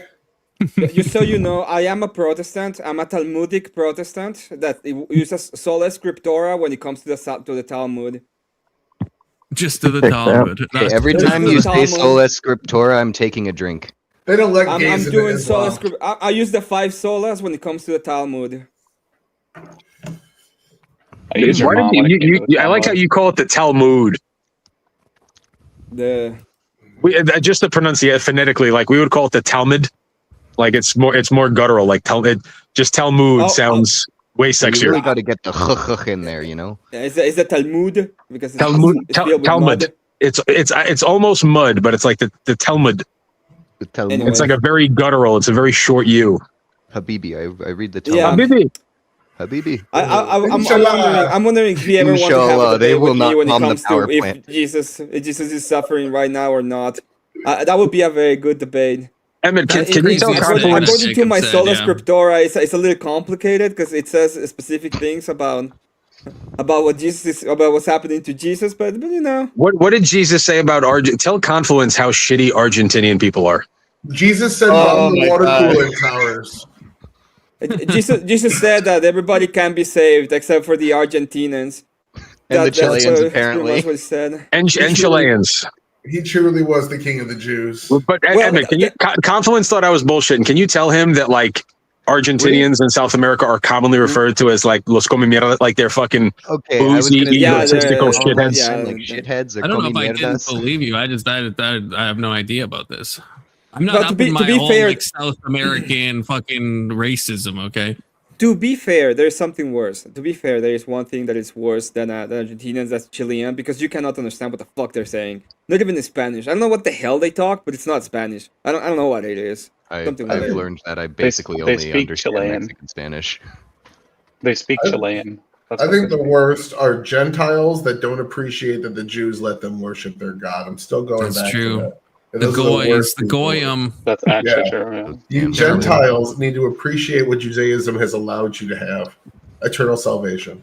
Oh, don't get me wrong. I enjoy the state of Israel. Okay, go Israel every day, especially when they're making these glass structures around it. Pretty beautiful glass structures, amazing. Last but they're parking still lots. yeah, but they're still gonna go into the gutter because we're gonna go back into the kingdom of Jerusalem. Because let's be honest, we are the master race anyway. So the point at the Mexicans end or- of the day. Those who build glass power Yeah, plants should Mexicans. not throw stones. It doesn't matter who it is, as long as it's Christian and it's the kingdom of Jerusalem Confluence. It doesn't We matter do who need it is. Jerusalem back at some point. That's going to be a hard sell, but I think I've we been do need saying that. If Israel was half the decent people that they pretend to be, they would teach the folks in Michigan how to desalinate water. I don't want Jerusalem. Did you know that like Israel is like the world leader in desalination? I did know that. Yeah. Why Michigan? Just for water Dearborn? purification systems. Like, Dearborn. Dearborn, I'm actually. I gotta go. I have my stuff to coworkers do. I from just there. wanted you to- don't have shit to do. You live in Mexico. There's nothing to do in Kansas City. Emma's I got live in Utah. STDs. I'm in St. Louis right now. Missouri What fucking is it? sucks. Oh What? god, I'm sorry. You got STDs? That's like one of the worst Who the places to fuck be in the said that? Midwest. You guys STDs, bro. What's STDs? They're What called does it STDs. mean? STIs now, I You think. got stuff to do. Yeah. And no one's ever used that before, so I'm taking it. Short, thick Oh, Dominicans. stuff, dude. I see. I get I was it. gonna lose my shit. Short Dominicans. I don't have STDs. I'm a virgin. Cholas. Well, hey, dude, I prefer that. It's like call me virgin every day. I don't care about that. Don't say I have STDs. That's a That's true. I'd rather that's a have fighting word. virginity than STDs. Yeah. Okay, if you haven't had the clap once, you haven't lived. Doesn't all right? syphilis sound like a Greek goddess? Like syphilis? Yeah, Like the, yeah, it's inviting. It is. Yeah, Yeah. It is very Greek. Stop my Yeah. I mean, that guy over there probably has it. Anyway, Papilloma sounds like a Roman princess. Yeah. Papillon? Isn't have you papillon going? French Have a for good butterfly? one. I said Gonorrhea. papilloma. Gonorrhea sounds like an Arabic princess. No. And like it was a Sunday, I wrote a letter to my dearest chlamydia. It had been several fortnights since I seen you last. Jesus Christ. It's heartwarming. Some of them do have kind of pleasant names if you think about it. It's I been a mean, yeah. fortnight. Phonetic beauty, says Boomerang. I don't know. Herpes is one I'd want to have. Oh just yeah, based that off one. the That name. one. It kind of sounds like Hermes though. Like all of them man. kind of have like And some Greek Hermes was the or quick-footed Latin messenger. stuff. Yeah, the gayest Yeah. planet. Mercury. What? It's the gayest planet. Yeah. Mercury's based. Yeah, there was one gay. It's singer pretty that hot, comes in, honestly. and his last name was Mercury, so it's gay. My friend's back DJ to name is the- Mercury. So Back to the Back to the- anti-Semitism back and to why the- does no, Jewish back- culture suck? I want to know what you guys think is the way out of this. What? How do we? What is? True. I don't. Because I don't know. I don't know The 25th, how we the resolve 25th this. Amendment. But I guess cooling things down with Iran. Like what? I don't know. I know there's like that 14 Did point you really plan just say that the they rejected. 25th I don't know what's Amendment? in the plan. 15. Yeah. 15. The only way out But, is through. if they want to cool like, things what, down what, in what do you Iran, mean by that? Why was it okay? Go Why for was the it okay cooling for towers, Barack yes. Obama to drone everybody and bomb the fucking side of the world? And why was it okay for Hillary to leave people at war? And why was it okay for Sleepy Joe at the wheel to just like exit poorly? well, what's with all Obama these gets a pass because whataboutisms? have you seen that guy shoot threes? That's What's all really these whataboutisms? dumb. Oh, wait, that's genetic. Come on. Yeah. He also smokes Newports on the porch of the White House. Oh, Drink fuck it, yeah, Oli. badass. No, Alex. Seriously, Alex. Like, why now? Why do you clamor for it now? Is it I'm for not this? clamoring for it. I just think it's the only way out. Do you think they should have done that for Joe? I think, yeah, fuck yeah. He should. Okay, that's Joe. 2 weeks into his presidency. Sleepy That's Joe, great. Sleepy Joe. Maybe 3 weeks. I don't know. Sleepy It's been a little Joe. bit. It's Jover. I'm I done. can't remember when he became fucking nutcase, but Okay, Tyler, just need since to you stop seem to know having the most geriatric about this, presidents. what's the way out? he then? wasn't When you trying to say bomb through, people. What does at that mean? time. I can tell you, a coalition of the Gulf states that are now almost fully in unison, if you include the Yemenis government and not the fact that, what's their name, still the Houthis still exist, but they are getting decimated right now by U.S., Israel, and the Yemenis government. So all the Gulf nations besides Iran are all in a coalition now. Multiple of them are in the Abraham Accords. The U.S. just kind of steps away and lets them mow the If we lawn, sent as they call them it. assistance, would we be sending them Yemen aid? Yes. Sorry. When life I gives hope you that's- Yemen, I Bro. gotta say this. I I'll gotta say allow this. that. Okay. I'll allow that. Some of the biggest assistance we provided in the Middle East created Osama bin Laden, and who else was that? Well, we Osama bin finally Laden have a was coalition. Bushes. Since Feels like Israel has been construction incepted by United Nations vote in the late 1930s, early 40s, I don't remember the exact year, just 2 years after Jordan was incepted by the United Nations vote, they have been at war with the Arab nations surrounding them. And now for the first time ever, they're in a trade and travel coalition fighting a war together against Iran. I think we see peace in the Middle East moving forward once Iran's dealt with. I guess. Let me ask you a question back real quick. Sorry, the dude guy. Jew guy. Yeah, if you think we should have pulled Biden's ass out or like nixed Hillary Clinton or Obama, I guess do you agree? Do you agree the same? Do you feel the same way about Trump, or do you think this is different? I wish we would have stayed in Afghanistan. I mean, yeah, it I'm kind of asking did the dude. stabilize the area when we Well, pulled no, out. his comments just really floored me because I never thought about it that way. But yeah, if we did stay in Afghanistan, some of this might be a different issue. I don't think I So know put it enough this way: to comment. Joe Biden had 12 years of mental decline. Trump had a great presidency. He had a great campaign, and he's had 2 months of questionable. So yes, I do feel alarmed with him being at the wheel. I do, but nowhere near to the level I did with Joe. The reason. Hold on. So he was brain dead. The reason why I'm more worried about him than I was with Joe is because Joe Biden was too incompetent, even as a normal politician, to actually get anything done. Whereas Trump has surrounded himself by people who'll do anything he says, and he seems to be able to pretty much do anything he wants to do anytime he wants to do it. Oh, we have a Jew on panel. Jew alert! Jew alert! So there seems to be little to no actual pushback on what he chooses to do at any given point. Can I sing a song for our new guest really quick? Yes. Sure. For Anson. Throw the Jew down the well. Okay, maybe not. So my country can be free. No, that'll poison the well. You must catch him by his horns. And then he'd take all your money. Sing again. Throw the Jew down the well. And yes, this is the Tyler. That's my sim pass rage page. Yeah, that's why he's even in my room, as you can see. I invited him over, not in an untoward way. They're sitting right next to each other. Pause. Can anyone name a masculine? This is serious. Somebody posted this on Facebook. Can anybody name a manly Democrat? John Fetterman. Yeah, I agree with you. He's the one that I would say is probably the best. Number 2 would probably be Michelle Obama, Big Mike. That's a joke. Like Alex, like when I know that you're from are you a liberal, Alex, or no? No. You a Democrat? Mitchell Obama or Michelle Obama? Big Mike. Confluence is average power plant bomber in the room with you? He is. Yes. Alternate dimension, guys. Come on, catch up. I'm sorry. I'm on Earth 546. And I'm he's pretty on one-dimensional myself. Alex, are you a Democrat? No. Are you a conservative? Oh, there's a cat. Where? What are you? I am a person who hates both parties equally. Are you a member of the modern Whig party? What's that? Are you a modern Whig? I don't know about. Are you a Christian Unitarian? Like if you have to pick one side that you lean towards, which side do you lean toward? Right now, I'm leaning away from Trump. That's not what I asked. We don't worship people. We don't align with people. We align with a party. What MAGA is? No. No. I don't think MAGA's become. I don't see it that way. I feel like it's swinging away from him a little bit, but that seems to be what it was for a long time. Maybe I'm misreading it.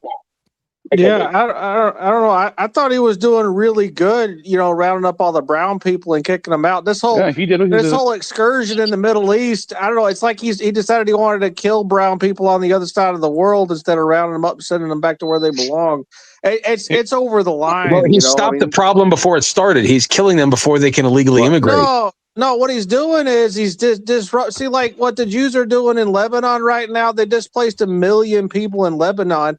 Where do you think those 1 million people are going to go? They're going to go to Europe, and they're going to disrupt. They're going to disrupt the European economy. Basically, finish destroying Christendom. All the white countries are going to be brown over there because this is like a massive Jewish operation to destroy all the countries that mistreated them in Europe. This is like generational blood grievance against the children of the children that mistreated them in Europe. I'm disgusted by it. Personally. Anyone tell me what caused the massive migrant crises in Europe? Yeah, all of the wars that we were fighting in the Middle East and in Africa, and the disruption that we caused by our foreign policy in those nations that was at the behest of the Jews. They're working with pretty much correct. Israel's working with Lebanon. They're displacing those people to the north. They're not 4, 5 plus me.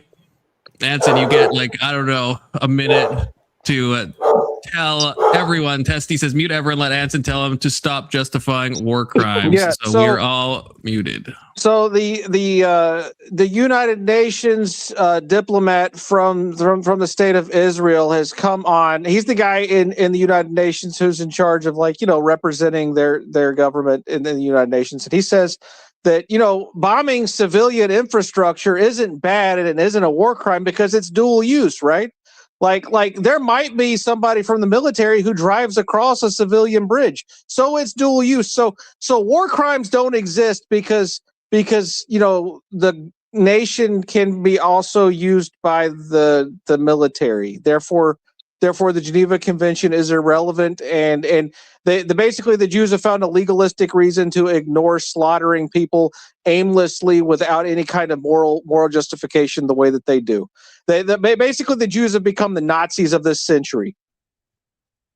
Not what you expected, was it, Testy? I mean, he basically just said war crimes don't exist. I'm going to run on the platform of make war crimes great again. For the dodo, Testy. You should, because we are doing that right now. Yeah, we're doing a good job of it too. Basically, our supporting of the state of Israel makes everyone in this country complicit to what the Nazis were doing, and if you don't disavow it right now, you're an evil person. Chiquita. Again, I'm not sure about that, but I do like I like where your head's at. If Anson had hair, it'd be fucking purple. Yeah, true. Yeah, I don't know. I've just been watching like 2 years ago. I didn't give a fuck about Israel or the Jewish people, and then slowly as they've like inched their way into our foreign policy more and more over the last couple of years, I've actually had to pay attention to what they're fucking doing. Couple what years, they're doing in Gaza is evil. It's objectively evil. It's not. Again, I don't know about all of that. First time chatter. Jewish culture is fucking disgusting. I've said it 12 times. I'm right. Yeah, but that's a different argument. We want to argue about Israel-Palestine, damn it. No, I want to argue about I almost said eyewitness Jews, New York Jews. I'm thinking I gotta go hang out with some New York Jews so I can hear the other side. I'm not talking about Larry David and Jerry Seinfeld. There's these little, there's these compound communities where they're ultra-Orthodox, Hasidic. They wear the payas, the tzitzis, and they don't really integrate. They hate Reform Jews. Like even regular Jewish people hate them. That's so weird. Yeah, they're the Jews have to deal with, is what you're saying. If you were like a regular, just a run of the mill Jew, like the Hasidim hate you. Yes, and they don't allow their children to read or watch news or have any external influence. It's a damaging group of it's a really unhealthy way to live life. I think I agree with Testy here. We should probably replace Jews with Zionists. True. There's nothing wrong with either, okay, Teo? Nothing wrong with either. Okay. Well, if we turn all the Jews into Zionists, then we can't hate the Jews anymore. Well, Tell Anson why he's wrong about Iran. I love all Jewish people. What? Why I want to talk would about you say Israel, that? not the Jews. I want to talk about Israel.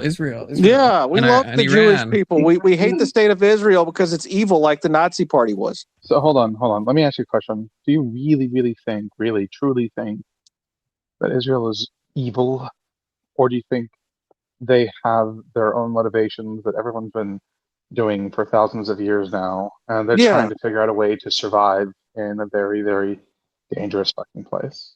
Well, I actually don't think the Nazi Party was evil, but so by saying that they're evil like the Nazi Party, what I'm doing is I'm making an equivalence that normies can understand, because I think that they have the same philosophy in terms of domestic and foreign policy as the Nazis did, where they're hyper militarist and centralized, and they don't really have a respect for human dignity.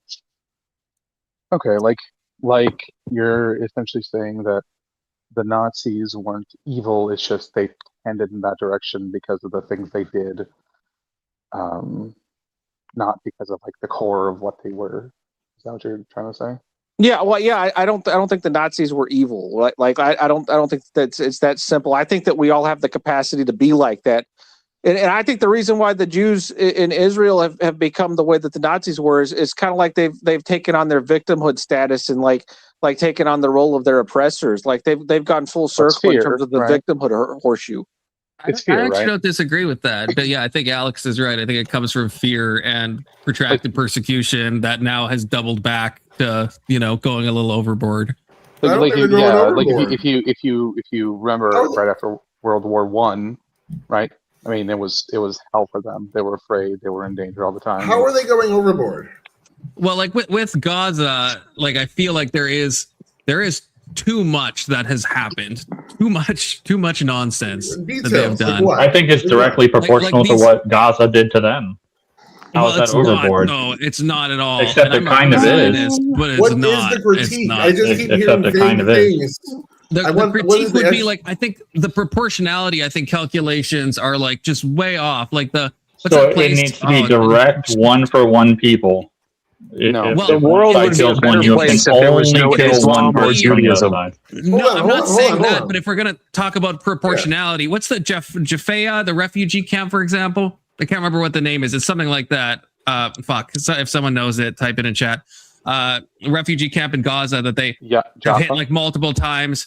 They kill like a few people that they're trying to get and then just wipe out like a bunch of other people. It's the calculations are off.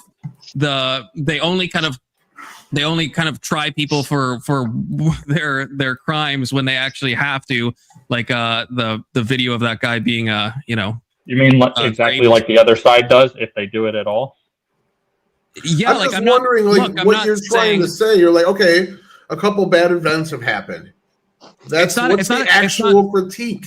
That is my critique, except it's not just a couple. Like after October 7th, there was like some events where I'm like, okay, maybe this is like, maybe you could carry water for this. Maybe there's some defense here. There's just been too much. Like the flower massacre that happened, if you remember that.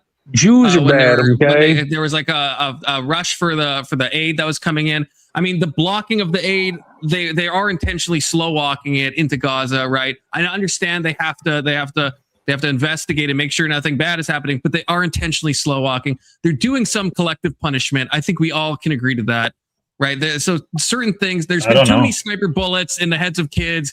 And I understand you can have a few accidents. It's too much. Like any one event, you could maybe say, maybe we don't know enough. Maybe there's some other factor. There's been too many things over the past 2 years, I would say. I'd say most of the things that you heard are probably untrue. I'd say a good handful of them are. Like there were some good shot. Aid being slow walked was something I heard you explain there. That's not what actually went down.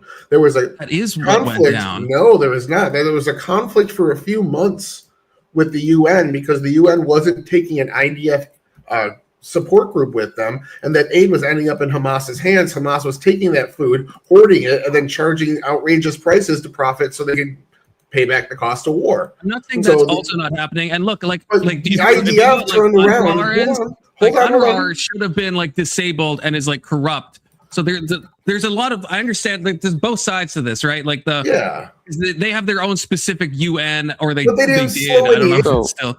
They ended up turning around and giving their own aid. They were feeding 15 million people, or not 15 million meals a week. And now they have 70% of Gaza behind the yellow line right now. They're being fed, housed, given clothing, taken care of, all by the Israeli government. In their open air prison. Yeah. No, see what you're doing. What you're doing right now is you're basically you're whitewashing a genocide. This is fucking disgusting right here. Right. You know what wouldn't have happened? So ever since they had that ceasefire, they bombed Gaza every other day. They're the ones that went kinetic. So basically what's now they want to piss and moan about what happens we're to them. We're going to bomb these helpless people every other day. Over the weekend, they bombed a group of tents, people living in tents, because that's how most people are in Gaza now. They're living in tents because everything else is rubble, right?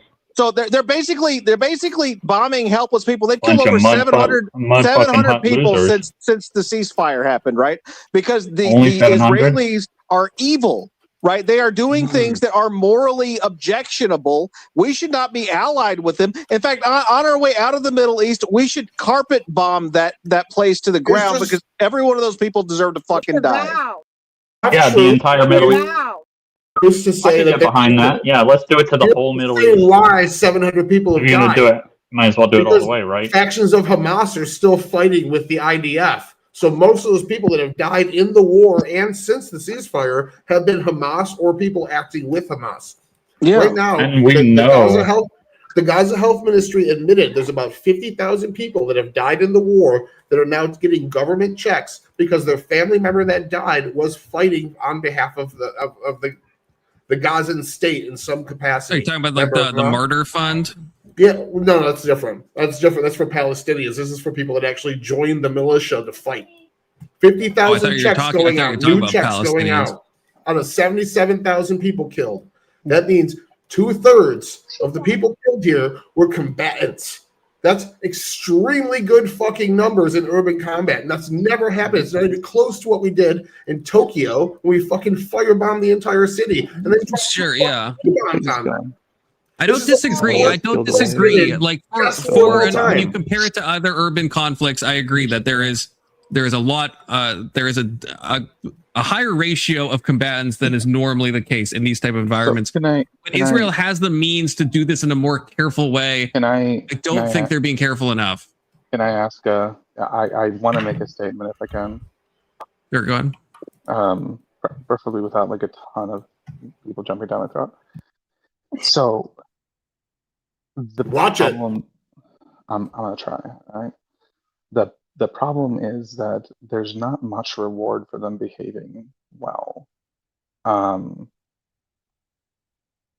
The place that they're in, the people that they're fighting, not only are they not good people for the most part, or at least the ones that are fighting back, but they're hiding among their civilians.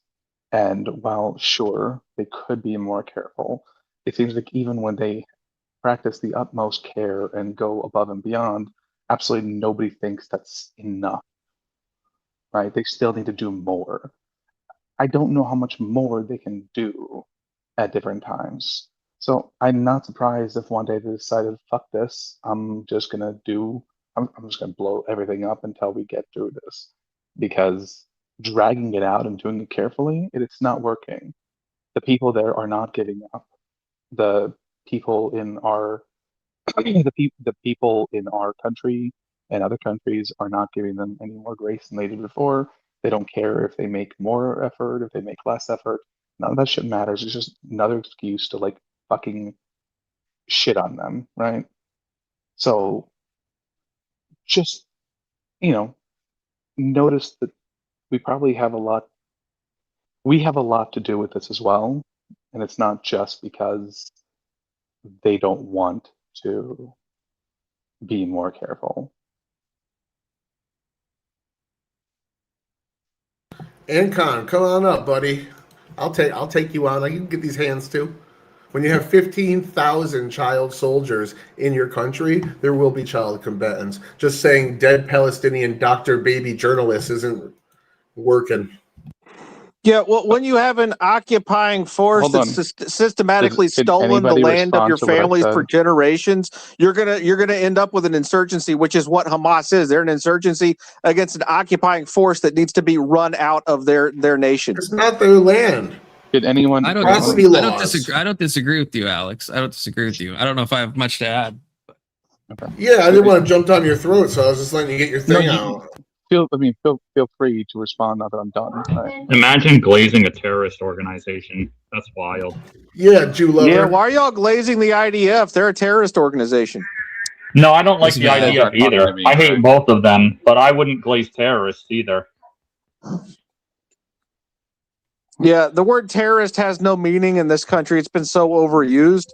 Yeah, sure. Except for real terrorists. During the Biden administration, they were starting to call parents that went to school board meetings terrorists, right? Like, there's no fucking meaning to that word anymore. It means shit. Okay, so what should we call them then? They didn't exactly say that. They got puffed up. They're insurgents fighting an occupying force. Okay, then the IDF are just insurgents. That's crazy. You don't think Hamas is a terrorist now you can't complain about them, right? No, I don't. I think they're freedom fighters. They're patriots. Yeah, see, we can just redefine everything. The IDF are just freedom fighters, bro. Why are you hating?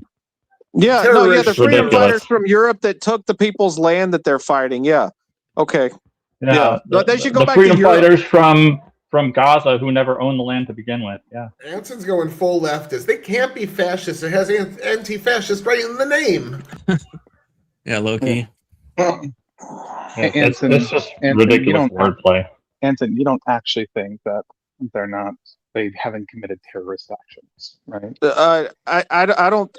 So I don't agree with the. So I put certain words into like modern vernacular categories that are irrelevant because they're used for propaganda purposes. And suicide bombing. Terrorist is one of those words that I think has very little functional meaning. That what they are is they are people who are desperate. And they're doing the things that they can do because they must use guerrilla tactics against a technically superior fighting force because it's the only method. Maybe they shouldn't have picked a fight with the superior force. Okay, no, hold on. That doesn't actually kind of true, yeah. So why are they taking hands with them, huh? Okay, hold on. Yeah. So let's assume let's say that you're right. Okay. Poor little didn't do nothing. I believe that to an extent. All right. But if you're gonna fight a war in a certain kind of way, should you be surprised that you're labeled a certain kind of term? Well, yeah, but so this is kind of like the Mandela effect, right? Like Nelson Mandela was a terrorist by the same standards that y'all are applying to Gaza, but he ended up being like the hero of his nation and turning it into this communist hellhole that people like Tyler would enjoy, right? So eventually, I think it's going to go full circle where the leftists like Tyler are going to get what they want, where we all see kumbaya and leftism in Israel and all of the people that are causing problems will get run out. And the Gazans will be considered the heroes, right? Because they're being put upon right now. But I don't. Did Mandela strap bombs to women and children and babies in the baby carriage? Did Mandela do that? Yeah, Mandela did some really horrid shit. Hold on. They took some. So he did strap bombs to babies? He's referencing that the history is written by the victors, which is true to an extent. Mandela did do here's some the problem. shit. Mandela had violence at the beginning, if I recall, but he constantly denounced when people would do it later on. Listen, Palestinians have zero chance of winning. They're never going to be the victors. No, it is absolutely true. If Israel wanted to tomorrow, they could flatten the entire area. Yeah, but Israel won't be around this time next year because Iran's going to win the war. No, they're not. They have zero chance of winning. I don't see how, but maybe. All right. The best you can hope for is America decides to stop bombing the living shit out of them. That's the what best. Does that have to do with Gaza? If that's a win to you, then so Gaza. So if you look at I'll tell you what it has to do with Gaza. If you look at Iran's points for allowing the United States out of the current conflict, it also includes forcing we don't Israel. Need to be allowed. Yes, it includes forcing Israel to stop occupying Lebanon, stop screwing with the people in Gaza, stop messing with the Houthis, and stop messing with the aligned forces in Iraq that are fighting with Iran right now. Where were they the last 2 or 3 years? What's that? Where was Iran 2 or 3 years ago when all this shit started?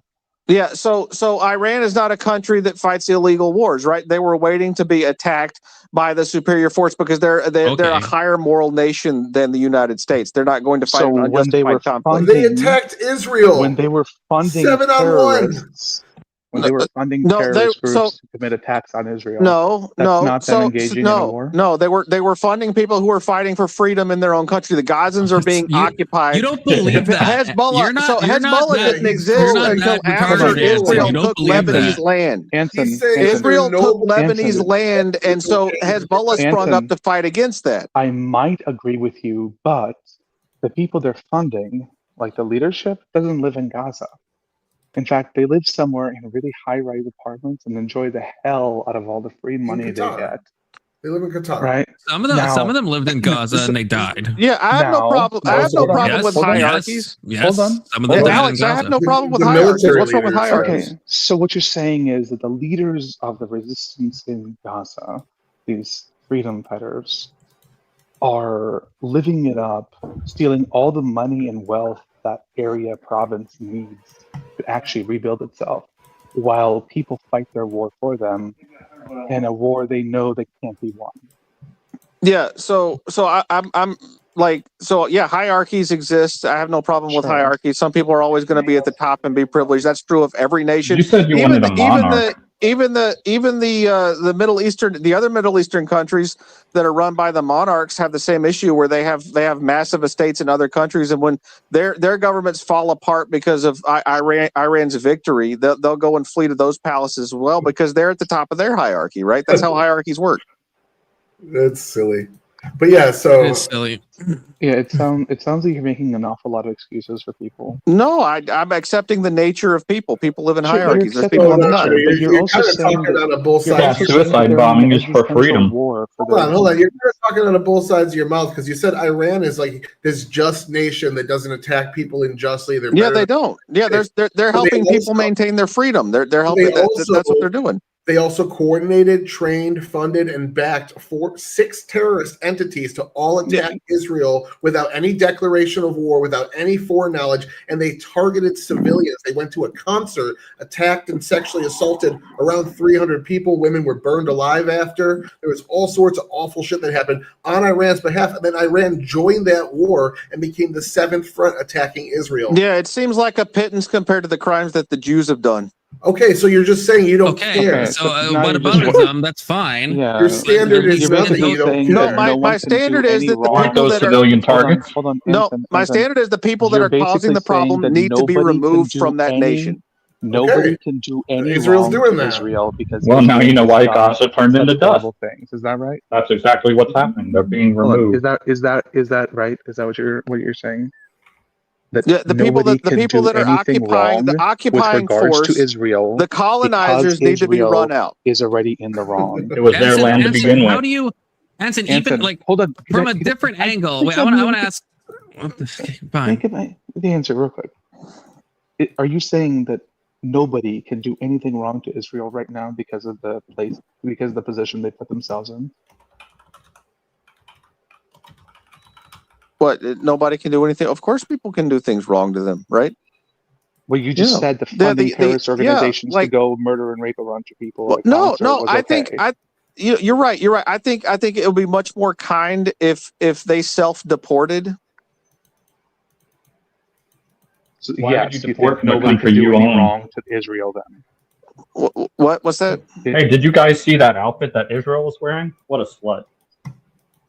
Yeah, she had it coming. Yeah, this Anson wants all the Israelis is to come very to America and work in our This is government. left-wing postmodernist of you. Like is. black people can do no wrong because they were slaves at one point. Yeah, I want to ask this from a different angle. Like, so Iran funds right all of these terror groups, right? And Hamas attacks. How do you think this is? Freedom fighters. But like, what did everyone knew what the result of this would be, right? Like they go into the Nova Music Festival, they fucking kill all these people. They go to other parts, all these kibbutzes that they did horrifying things in, and then what is Israel's predictable response? It's to fucking level Gaza. So if Iran cares, why the fuck? Like that would be the last thing you would do, right? Like you would know what this would happen. So if they cared about the Palestinians at all, why would they arm Hamas and train Hamas and do all this stuff? Like what would be like that is that's harming Gaza, right? Yeah. Why haven't they learned their place? Why are they fighting back? Exactly. That doesn't make any sense to me either, right? Like when we had the American South, like the blacks knew their place. I mean, they were just property, back. right? It's not fighting back. They didn't revolt. It required other colonizers to free them. Right, so other colonizers come in and free them. I'm not going to let you equivocate on this nonsense. No, they had to go to Munich and kill a bunch of random Jews attending the Olympics because they were freedom fighters. That's duh. Right. Yeah. Like how does this make sense? Yeah, how does it? Well, I don't know. I'm not the occupiers there. Like look, if they want to fix the problem, they're going to have to do what we did in the United States and round up all the people and walk them across somewhere else where they're not in the way anymore, right? That's how America took care of this problem. They're getting rid of them, and you're saying that's bad. You're saying it is bad. It was bad when we did it. I'm not saying it was right. I got a way we can agree with Anson. Since terrorism is an overused word and it doesn't mean anything, and you're just freedom fighters. When we hit their power plants, that's not terrorism. It's freedom fighting. We agree. Thank you, Anson. Good definition. Yeah, we're freedom fighting. It's all good. I'm definitely a might makes right world kind of guy. I don't think that the rules based order means anything. Although, like liberals. Well, we're the mightiest, so whatever we say is right. And the rightiest. Yeah, we're the rightest because we are the mightiest. I'm more right than y'all are. Y'all are a bunch of liberals. You sound pretty left tonight. No, I'm literally a far right extremist, Anson. Good try though. Yeah, right wing is generally the party of war. No, the Generally. neocons, which are leftists, made it into that.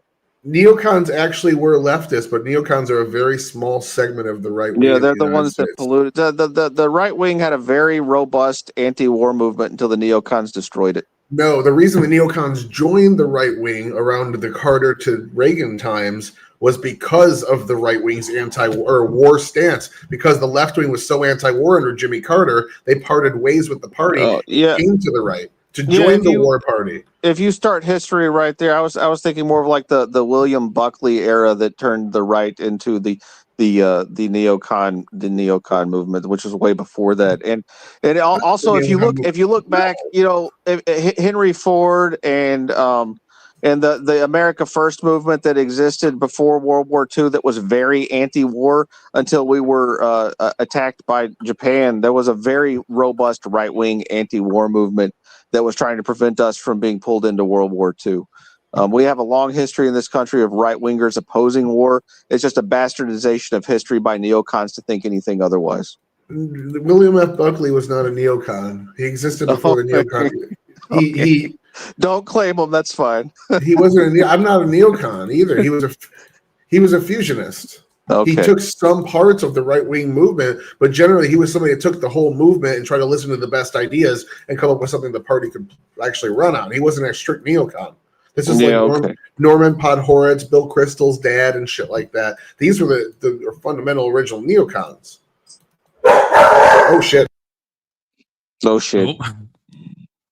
There's books about it and shit. Like, this is where the movement began. A guy named Norman Podhoretz, and I can't remember Bill Kristol's dad's name right now. The books I've read tell a different history of how the neocons started shortly after World War II in a marriage with the military-industrial complex to fuck over the average American and basically move power into the central authority and give us the police and military state that we have today.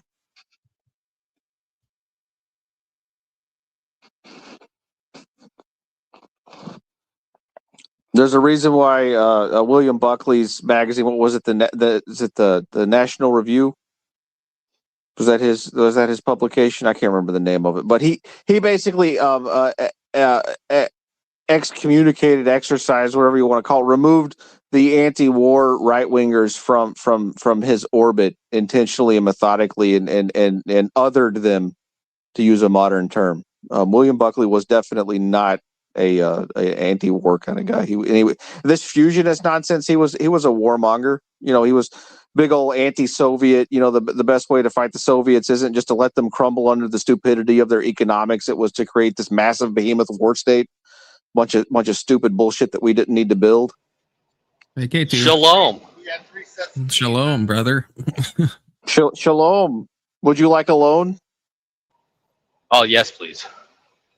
Would you like the preferential treatment? Do you have a small hat on? I got neither of those. Oh, okay. We'll charge you 25% interest then. My wife is sick, and I missed about half of what you said there. But yeah, William F. Buckley was not one of the founders of the neocon movement. He embraced some of their demands, but it was mostly the anti-communism. After World War I, the Republican Party started shifting to the party of we need to prepare for war, we need to defend our nation. And since then, that has been the mainstay of the party. They have not been isolationists in about 100 years now. No, that's entirely not true. Look up the America First movement, start leading up to World War II, and you'll see that there was a very large, robust anti-war movement on the right until Japan attacked. Oh, it was. It was a tiny movement by comparison. Oh, no, it was huge, man. Right now, 95% nobody wanted anything to do with World War II. Yeah, that was a left wing thing to get involved in that. That's why the Japanese were goaded into attacking us by FDR, because he wanted them to attack us. He basically screwed them over and took away their ability to get oil and forced them into attacking. Took away us. their oil. Basically, FDR was the reason why Pearl Harbor happened. He should have been strung up.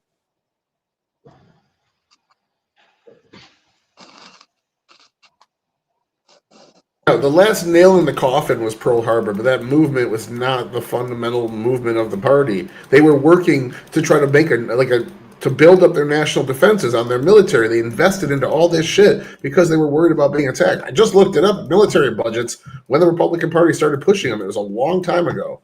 Red they were the Gunner, ones. stop being retarded. Stop being retarded. Yeah. Okay. Sorry. Well, Charles not about if Lindbergh and America Henry does Ford it. would disagree with you.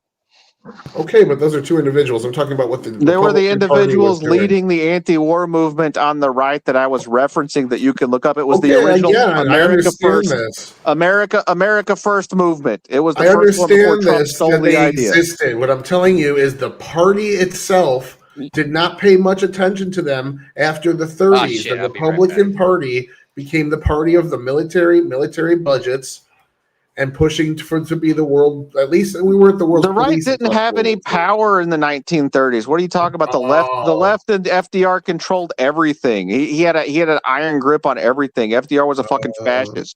He controlled everything from the 1930s onward. Before that, it was Hoover.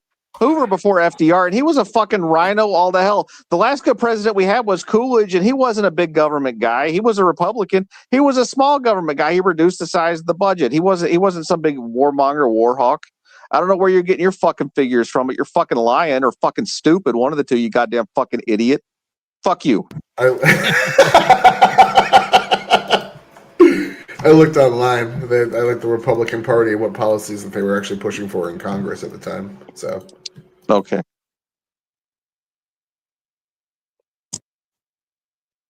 Okay, Red Gunner is not correct. I'm getting triggered by chat.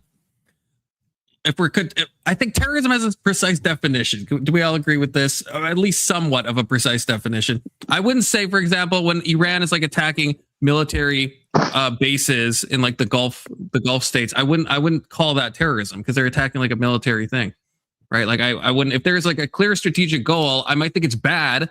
I might condemn it, but I wouldn't call it terrorism. It's relative to some degree, but not in the way of just like, not for me. I wouldn't just say just because America does it, it's not terrorism. If it happens to America, it is. And like I said, like if you look at like 9/11, obviously that's not the same as like something that has a defined military goal. The Blue Jays let 9/11 happen. Terrorism has a legal definition as well. There's criteria you have to fill. You have to be like a non-state militia, at least in the state that you're in, and things like that. You have to do certain things like kill political leaders to get specific outcomes, and there's certain criteria that needs to be filled for that definition to happen. So it's used colloquially, like Anson said, way too fucking much for all sorts of dumb shit. Him saying that Israel's terrorist is an example of that. Well, no, the IDF was founded by a terrorist organization. The organizations that formed the original IDF were terrorist organizations fighting against British colonialism. The IDF was founded on terrorism. Yeah, it was like the Haganah, I think it was called. Yeah, the I can't remember Haagen-Dazs, the other one. Not Haagen-Dazs. Haagen-Dazs, not the ice cream. Haganah, and then there was another one that I always forget the name of. And yeah, they were. I mean, but they moderated when they joined the IDF, to be clear. Yeah. Like the American revolutionaries moderated when they actually became a legitimate government. Yeah. Even though they were terrorists originally. It depends what you're doing, though. Do we agree with this? Like, if you're attacking a purely, like the Nova Music Festival, to go back to that obviously has no military use at all. You're just trying to kill civilians. You're not even claiming that you're trying to do anything else, right? There's not even a justification on why you're doing that. That has to hit different from like, you're blowing up a terrorist and you hit like 5 other people and maybe it's still bad, right? But it's not. It's like when people say genocide, I know you're saying genocide. I don't think genocide requires what do they call it? The special intent. It's like a fucking word for it. I can't remember what it is now. Fuck. But it has a technical meaning, right? And I don't think that Israel is meeting the special intent of it. I think we could maybe call it ethnic cleansing or something. But genocide, I feel like we're just watering down what these words mean. Because we have like an idea of like enough people died, therefore genocide. That's not what genocide means. Genghis Khan genocided. It's called a freedom side, not genocide. Freedom side. Freedom side. It's freedom actions. Get it right. Don't water down the words. Freedom side. But Anson, do you disagree with what I'm saying? I do not condone. Special intent. Yeah, specialist. That is specialist. I'm a pacifist, Confluence. I don't believe in violence in any way whatsoever. But I also don't believe in justifying like violence enacted by the state as if it's special or better than violence enacted by people that are designated as terrorists. I wouldn't even The IDF I wouldn't say that though. The IDF has killed more civilians than Hamas has. Well, they definitely have. Yeah, I mean that's without. I would disagree with that personally. We got videos of them killing their people by the hundreds. They killed what on October? I think it was like 400 military, 800 civs or something like, and then a few bombs that like hit a few civilians. Like it's very, I don't know. And like since October 7th, or like including October 7th, it's probably not more than like 1,000 Israel civilians that have been killed. Right? No, I'm talking about Gazan citizens when they were killing all the collaborators, when they were mowing down people that were trying to get IDF aid and shit like that. Well, yeah. Hamas kills its own people constantly. Like, there's videos of them, mowing down civilians trying to go to the IDF aid trucks and shit like that. Non-military targets. Doesn't matter which side you're on, they're killing them. Yeah, but I guess in total numbers, if we care about that, the IDF has definitely killed more civilians. I don't know if we could disagree on that. See, I don't trust the fucking Gaza Ministry of Health, but so I think their numbers are probably like wrong. But it's got. See, this more is than why 1,000. you're the #1 anti-Blue Jay channel out there. You're giving us the facts. Yeah, facts. Oh yeah, the Haganah, I don't know how to say it, Irgun, and the Leahy. No, you beat Nick Fuentes. Congratulations, Confluence. I did. I was given the award. Okay, he's not happy with that, but. Numbers are a psyop, Doomerang. Okay, numbers are a psyop. We can't trust the Gaza Ministry of Health. I think someone, I don't know who said it in chat, that maybe Testy, we don't trust their numbers, but to trust the IDF numbers too are a little, they're probably not like super accurate necessarily on who they're calling a Hamas insurgent. Although it's not easy to necessarily figure that shit out either. Yeah, it was Testy. Okay. Hey, Patrick. Shalom, Patrick. What's up, buddy? I'm just listening to Anson cook, bro. And Anson's actually saying super far right talking points here, and people don't realize, but it is. I know what. No, like I said, Anson is so far right that he's wrapped around to the woke side. I fully agree with you. He's done a whole piece multiple times, eating himself. I told him to evacuate all the women and children before we invaded Warsaw. Oh, I'm sorry, wrong leader. Hey, what's up? I don't know how much I can add to this or how much of a shit show it's already been, but I want to ask some broader questions. Sure. Let's take North Korea as an example. Hold on, that's best Korea. Yeah, there is only. Now we're just going to ifs. What if a bomb falls on your head? Well, there is only one Korea, so I'll grant you that, K2. Well, let's say because hopefully we can all agree. Let's say anything. Sure. So we're just doing hypotheticals. That's all we're doing. No, that's all you got? No, you know what? I will. What do you want to talk about, Patrick? My bad. I know. I'm just asking if hypotheticals is all you got. Well. No, well, he doesn't have anything if you don't let him speak. Holy shit! Were you going to say something, Testy? I don't want to derail. If you guys want to stick on the actual. No, Testy, go ahead. Say what you want to say. Just get it out. So aggressive right now. I just wanted to correct. It's North Korea's best Korea. Okay, well, sure. Broad question, because I've thought about this myself. If the world, whatever coalition, goes into North Korea. Hopefully we can agree that at least some untoward things are happening there. Maybe not all of us, I have no idea. But if that were to happen, I sometimes think of like the radicalized civilian population, because I think that their media is they're their closest thing to a totalitarian state that we have. Public and private life are controlled to a crazy degree. And so I would have no doubt that there would be civilian resistance, right? And I brought this up in the context of like of 1940s Germany and everything as well, but that's a separate thing. But just to stick on this example, I think if a civilian picks up a gun or is an active enemy combatant, like fair enough, you've kind of joined the fray, you're a valid military target. But to what extent is that? I guess in your guys' mind, like I'm relating this loosely to Gaza, but basically, if the civilian population, if you feel that they have been brainwashed or that they believe the lies, the propaganda. I think the conflation that's often made is that, well, they hate us to their core. This is like a core belief that they have. Therefore, fuck them. Like they hate us, our guts. They want us dead. But I think that's like that just would lead to very bad results. I think it would lead to like mass slaughter of civilians. Whereas I feel that people can be de-radicalized once they see the truth. There's a process in place, and again, this happened in the 1940s, so there is a precedent of it, as opposed to just and again, I've used similarly with Gaza or like people who are like, well, the Palestinians support Hamas to this crazy degree, and it's like, yeah, but then this other side is sort of bombing you actively and stealing your land, or quote unquote at least kicking you off of land that was previously yours. So I can understand the discontent and the hatred that may brew in their minds. Anyway, sorry, I've kind of rambled a bit, but hopefully you understand what I'm getting at. Do you just see as you should just wipe the slate clean and start over, or what consideration should be made for the actual civilians that are stuck in this, regardless of their mentality? Because they've known. Yeah, so you're trying to empathize with people. That's interesting.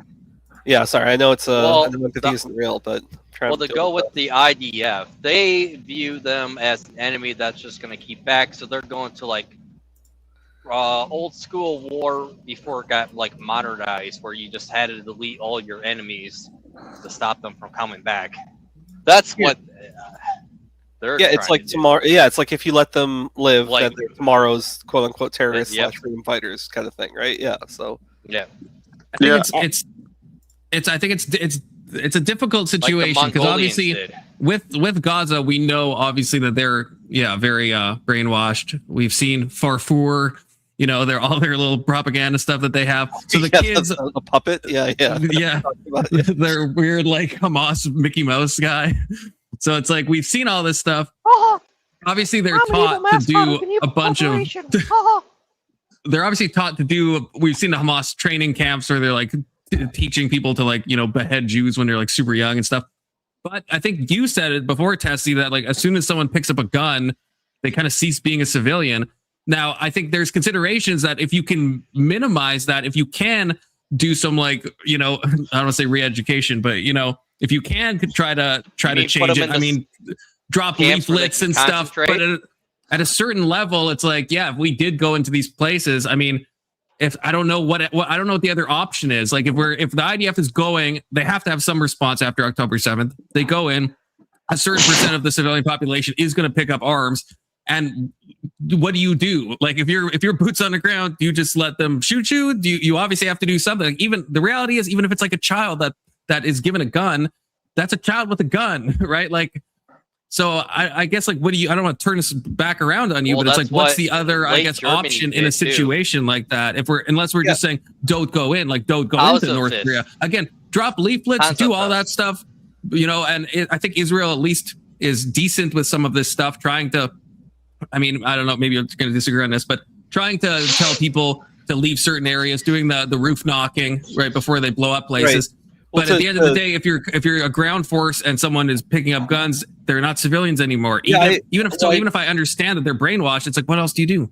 No, I granted that as well. I said if anybody picks up a gun, they are no my mentality has always been, let the animals kill one another. If you want to fucking kill each other, that's fine. My concern, where I'm kind of trying to focus, and I'll relate this back to the original topic, which is Iran and the power plants and bridges and all these things.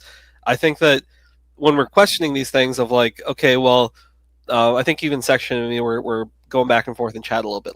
I'll just grant for the sake of the argument that let's say this school, it was on the same block. I would say it was a separate section of this thing, but sure, it's close to a military base, right next to it, right? Or military outpost, or whatever you want to call it. So I understand even a lot of the times things are brought up, the human shield stuff, right? The IDF building is in the middle of fucking Tel Aviv, right? So I'm just throwing it out there that I'm saying that sure, but so we can recognize things that are used as for military purposes, but for me, the civilians, most people don't choose conflict, regardless of their mentalities. This is why when wars happen, you have mass refugee populations. They soar into the hundreds of thousands and millions very quickly because the majority of people do not want to fight. They don't really give a fuck. They just don't want to die. And so when you just to flip it back on me and you're asking what do you do? Well, I'm saying that I think we need to kind of allow for that, but there it does it again, and it's happened in Germany. There has to be a de-radicalization process, and I think the way that happens is you just, I guess re-education. It's not like a camp. It's not a good way to put it, but you do sort of have to dispel the lies and the propaganda that have been taught. But in relation to Iran and stuff, I'm well, if you if you destroy power plants, and sure there might be some specifically that are just solely used by the military. Majority of them are probably not. They have tons of power plants.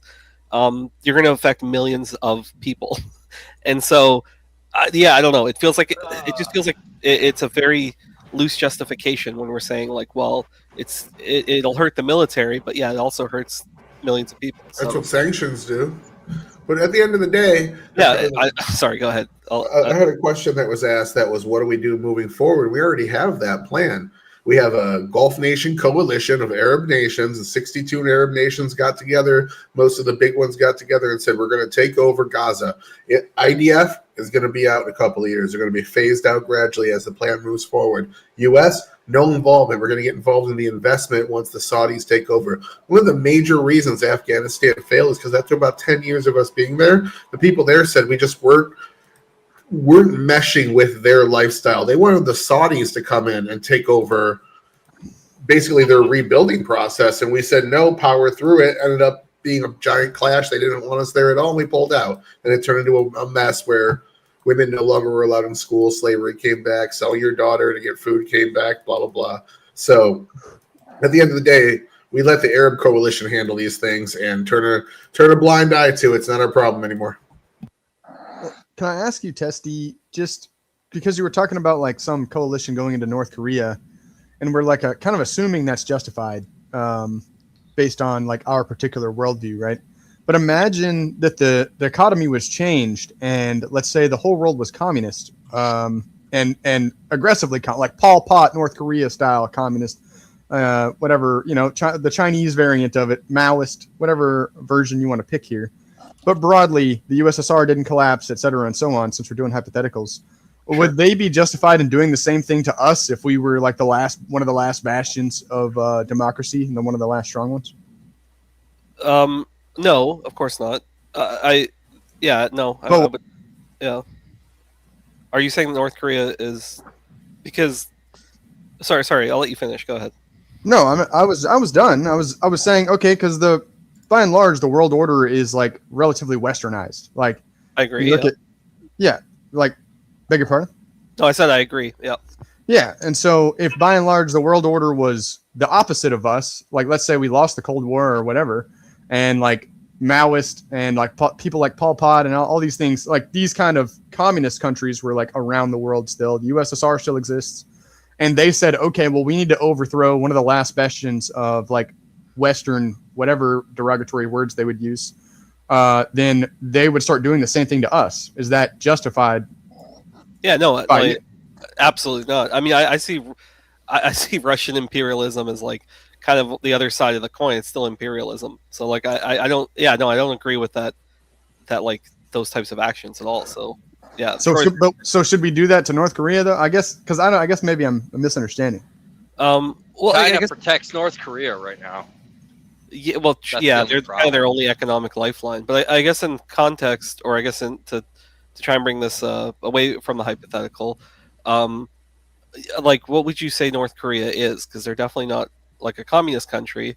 I would consider them to be like, again, the closest thing to a totalitarian state that exists.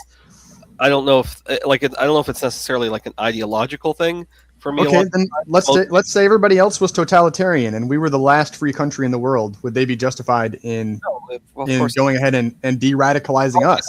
Because we're all radicalized to believe that like freedom is good, right? And so, right. I understand. I see where you're coming from. No, but I obviously, or not obviously. My answer is no. I don't think it would be justified, and I don't view these things through. What I'm trying to do is not view them through an ideological lens. I'm viewing it more through a like people suffering angle. Like I try to describe things more descriptively. I kind of don't really give a fuck who is not even necessarily responsible or what sort of like overarching ideas exist. I just think that like when atrocities and bad things happen, my concern is always like with the people who are most affected, who happen to be the civilians. So hopefully that gives a bit of perspective. I don't feel like that's ideological though. That's your ideology is harm reduction. Sure. Well, yeah, sure. I guess when I say ideological, not through the lens of like capitalism, communism, like democratic or what, like, yeah. So you're right. I would say it's idealistic. I don't necessarily know if it's ideological, but sure, like you can that's a fair critique. Like I am viewing it obviously through my own lens. I'm just trying to highlight what lens I'm trying to look through things with. Do you mind if I jump in real quick? Yeah, go for it. Hey, what's up, guys? By the way, I've been up here before, but I don't think I know many of you guys. Shalom. Shalom indeed. Is that no, Renner? Mr. Are you Hawkeye? I'm not. I'm not Jeremy Renner. Very clearly not. I guess that's not my name on StreamYard. Fuck. Yeah, I'm Jeremy Renner. If you want me to be Jeremy Renner for a night.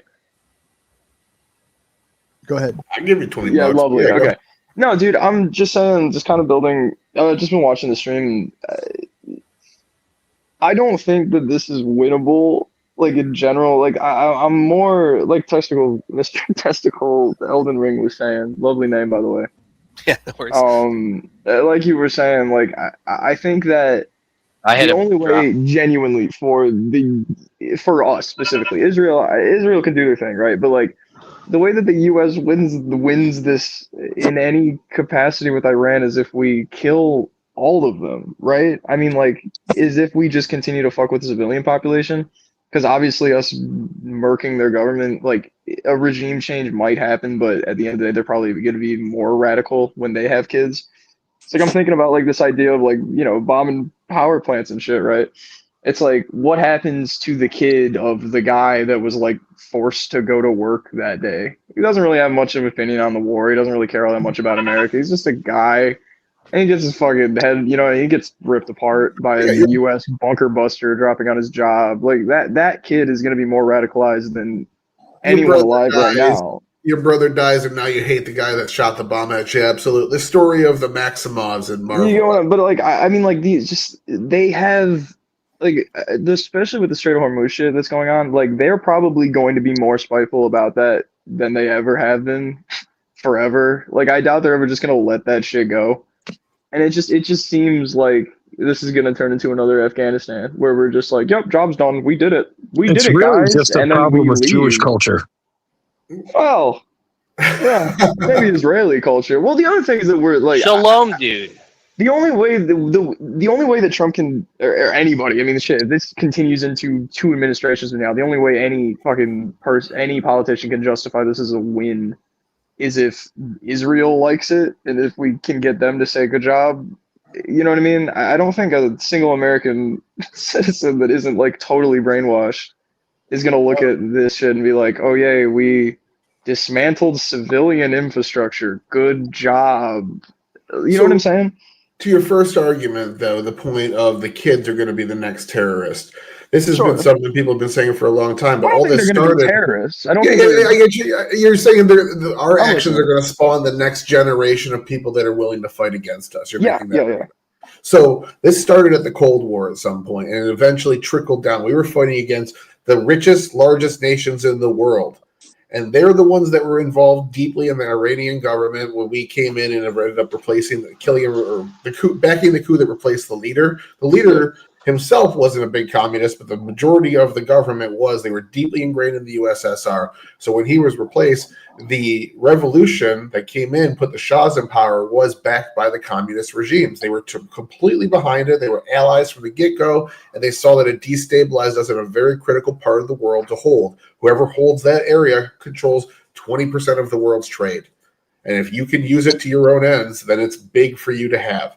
So they back this destabilization force. But if you flash forward to today, we got no more Russia. They're basically can't even fight Ukraine. China is a kind of an economic world power, so they're out of the war game.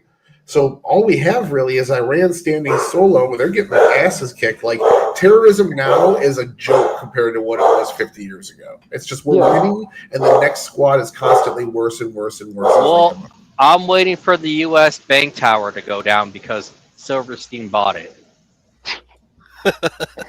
I just think that this just begets more bullshit. Like, I mean, I'm young, obviously. I mean, like, all of the history that I know, I've read in a fucking book, right? Like, I can't say that I've experienced a lot of this shit, but, like, it's just, I can't see, I can't see when I'm 50 years old, no matter how much we can bomb Iran into submission. We can bomb any of these fucking Middle Eastern countries into submission. We could destroy the entire Middle East in 3 weeks if we felt like it, right?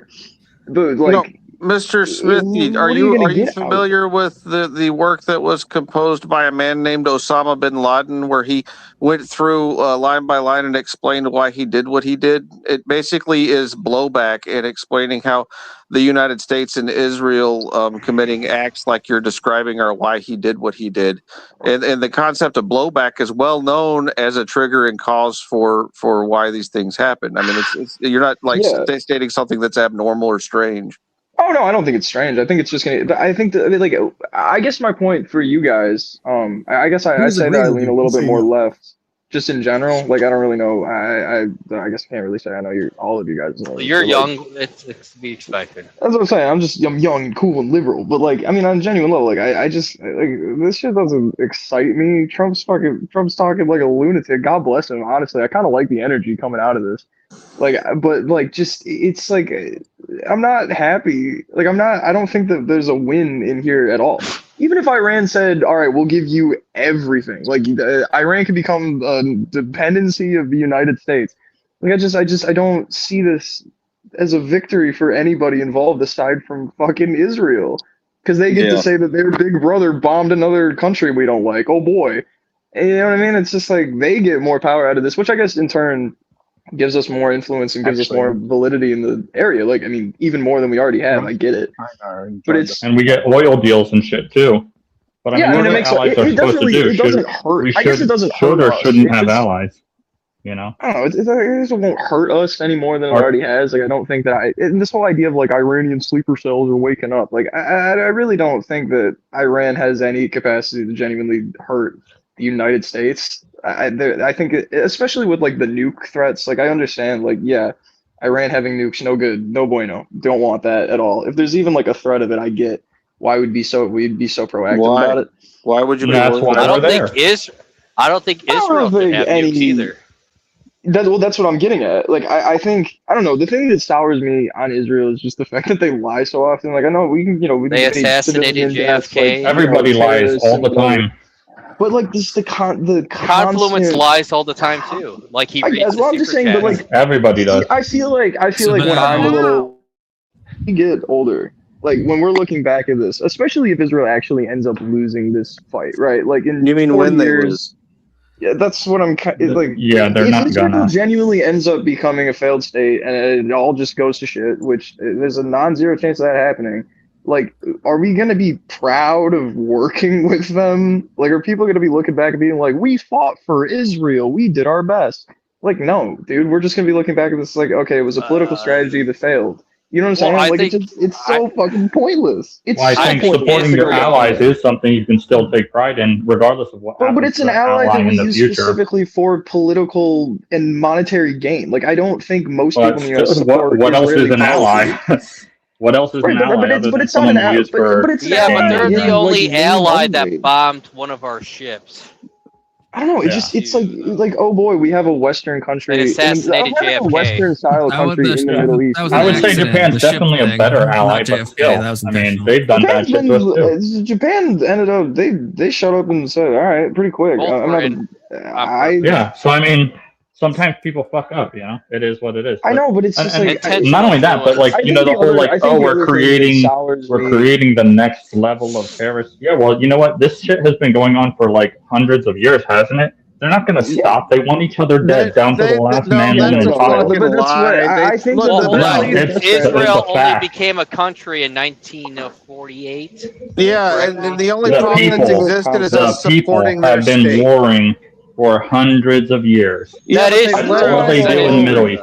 That's all they fucking do in the Middle East. They just kill each other because they're fucking heathens. All of them. That's not all they fucking do. That's a fucking trope. Sure it is. It's a dehumanizing trope. No, it's legitimate it's a lot of what history. they do.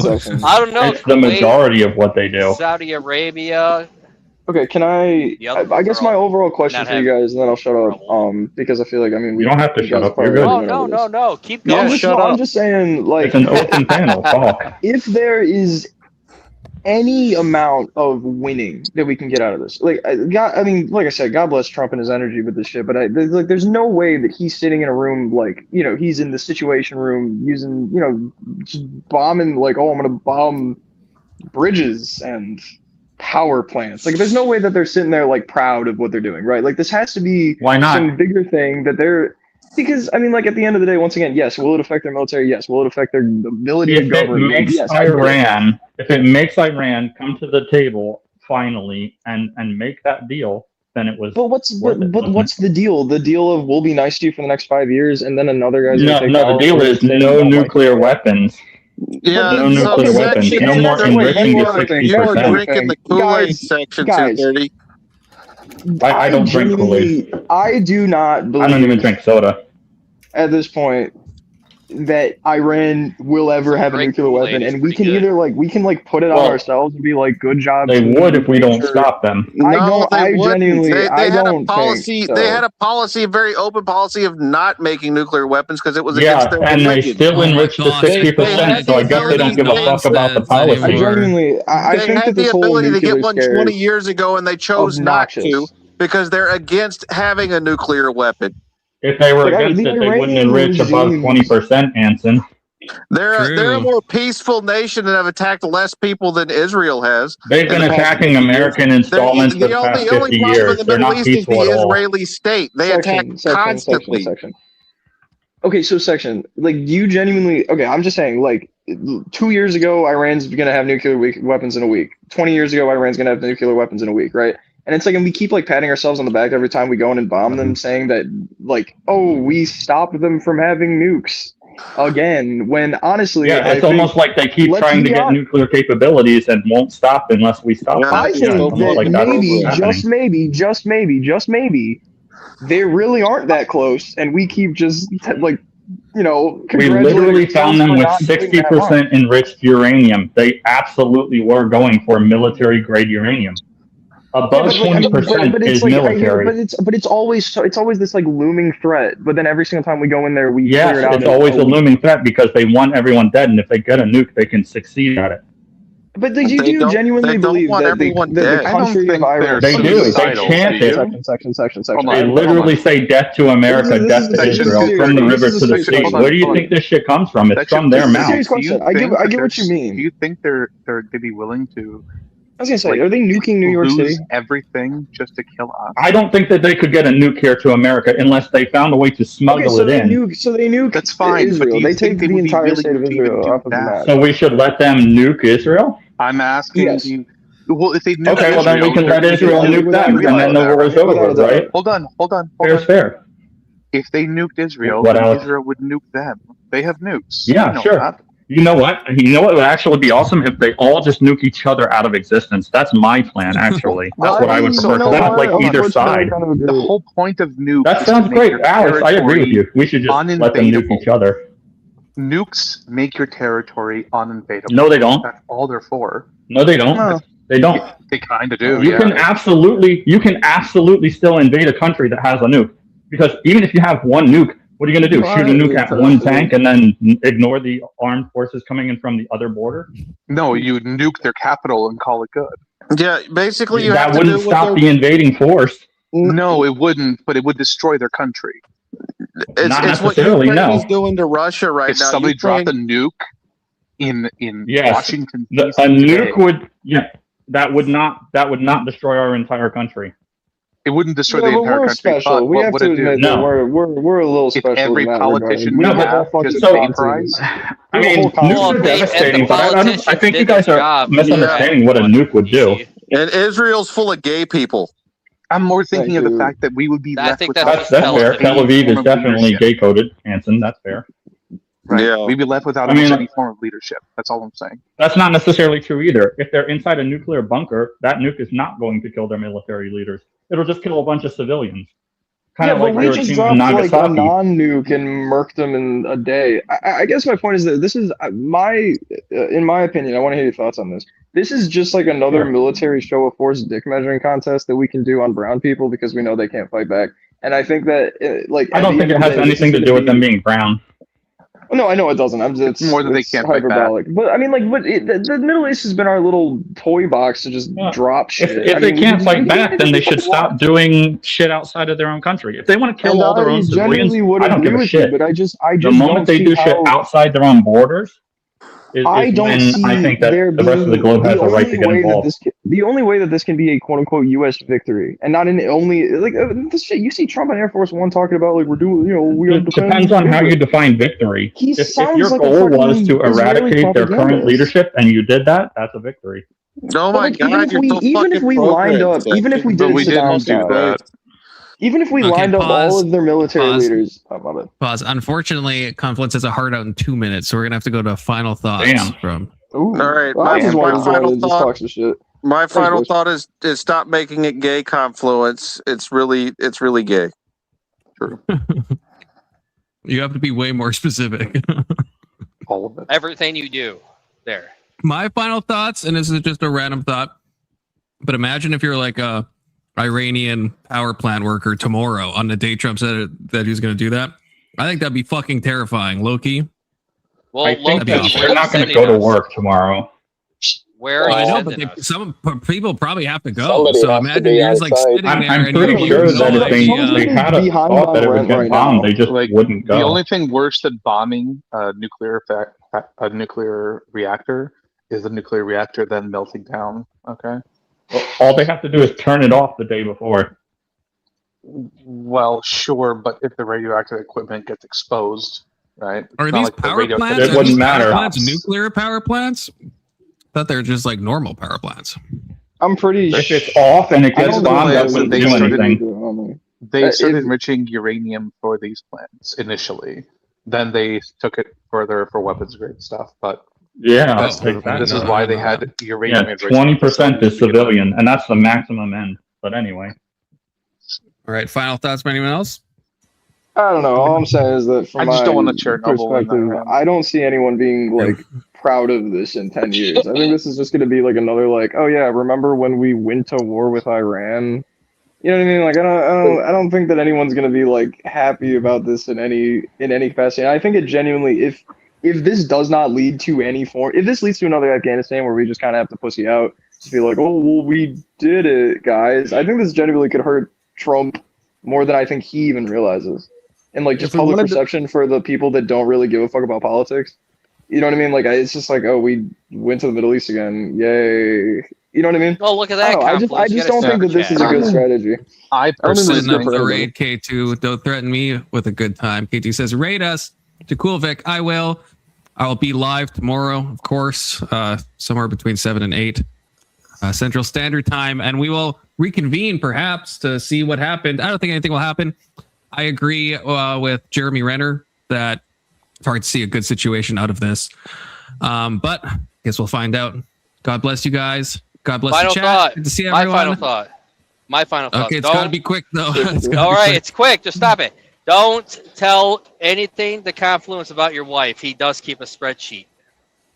That is true. I was going to say, if we wanted to win, Congress would declare war and state our stated goals. Otherwise, we just lose. Spreadsheet doesn't matter. I have one. I have one last thing to Can't say. guess any of it. This is a huge gift to China.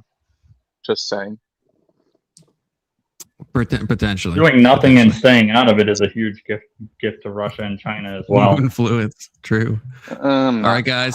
There I'll see will you always later. be someone who wants to fill the vacuum. See you, Confluence. 07s. Take care, All brothers. right, let's all talk shit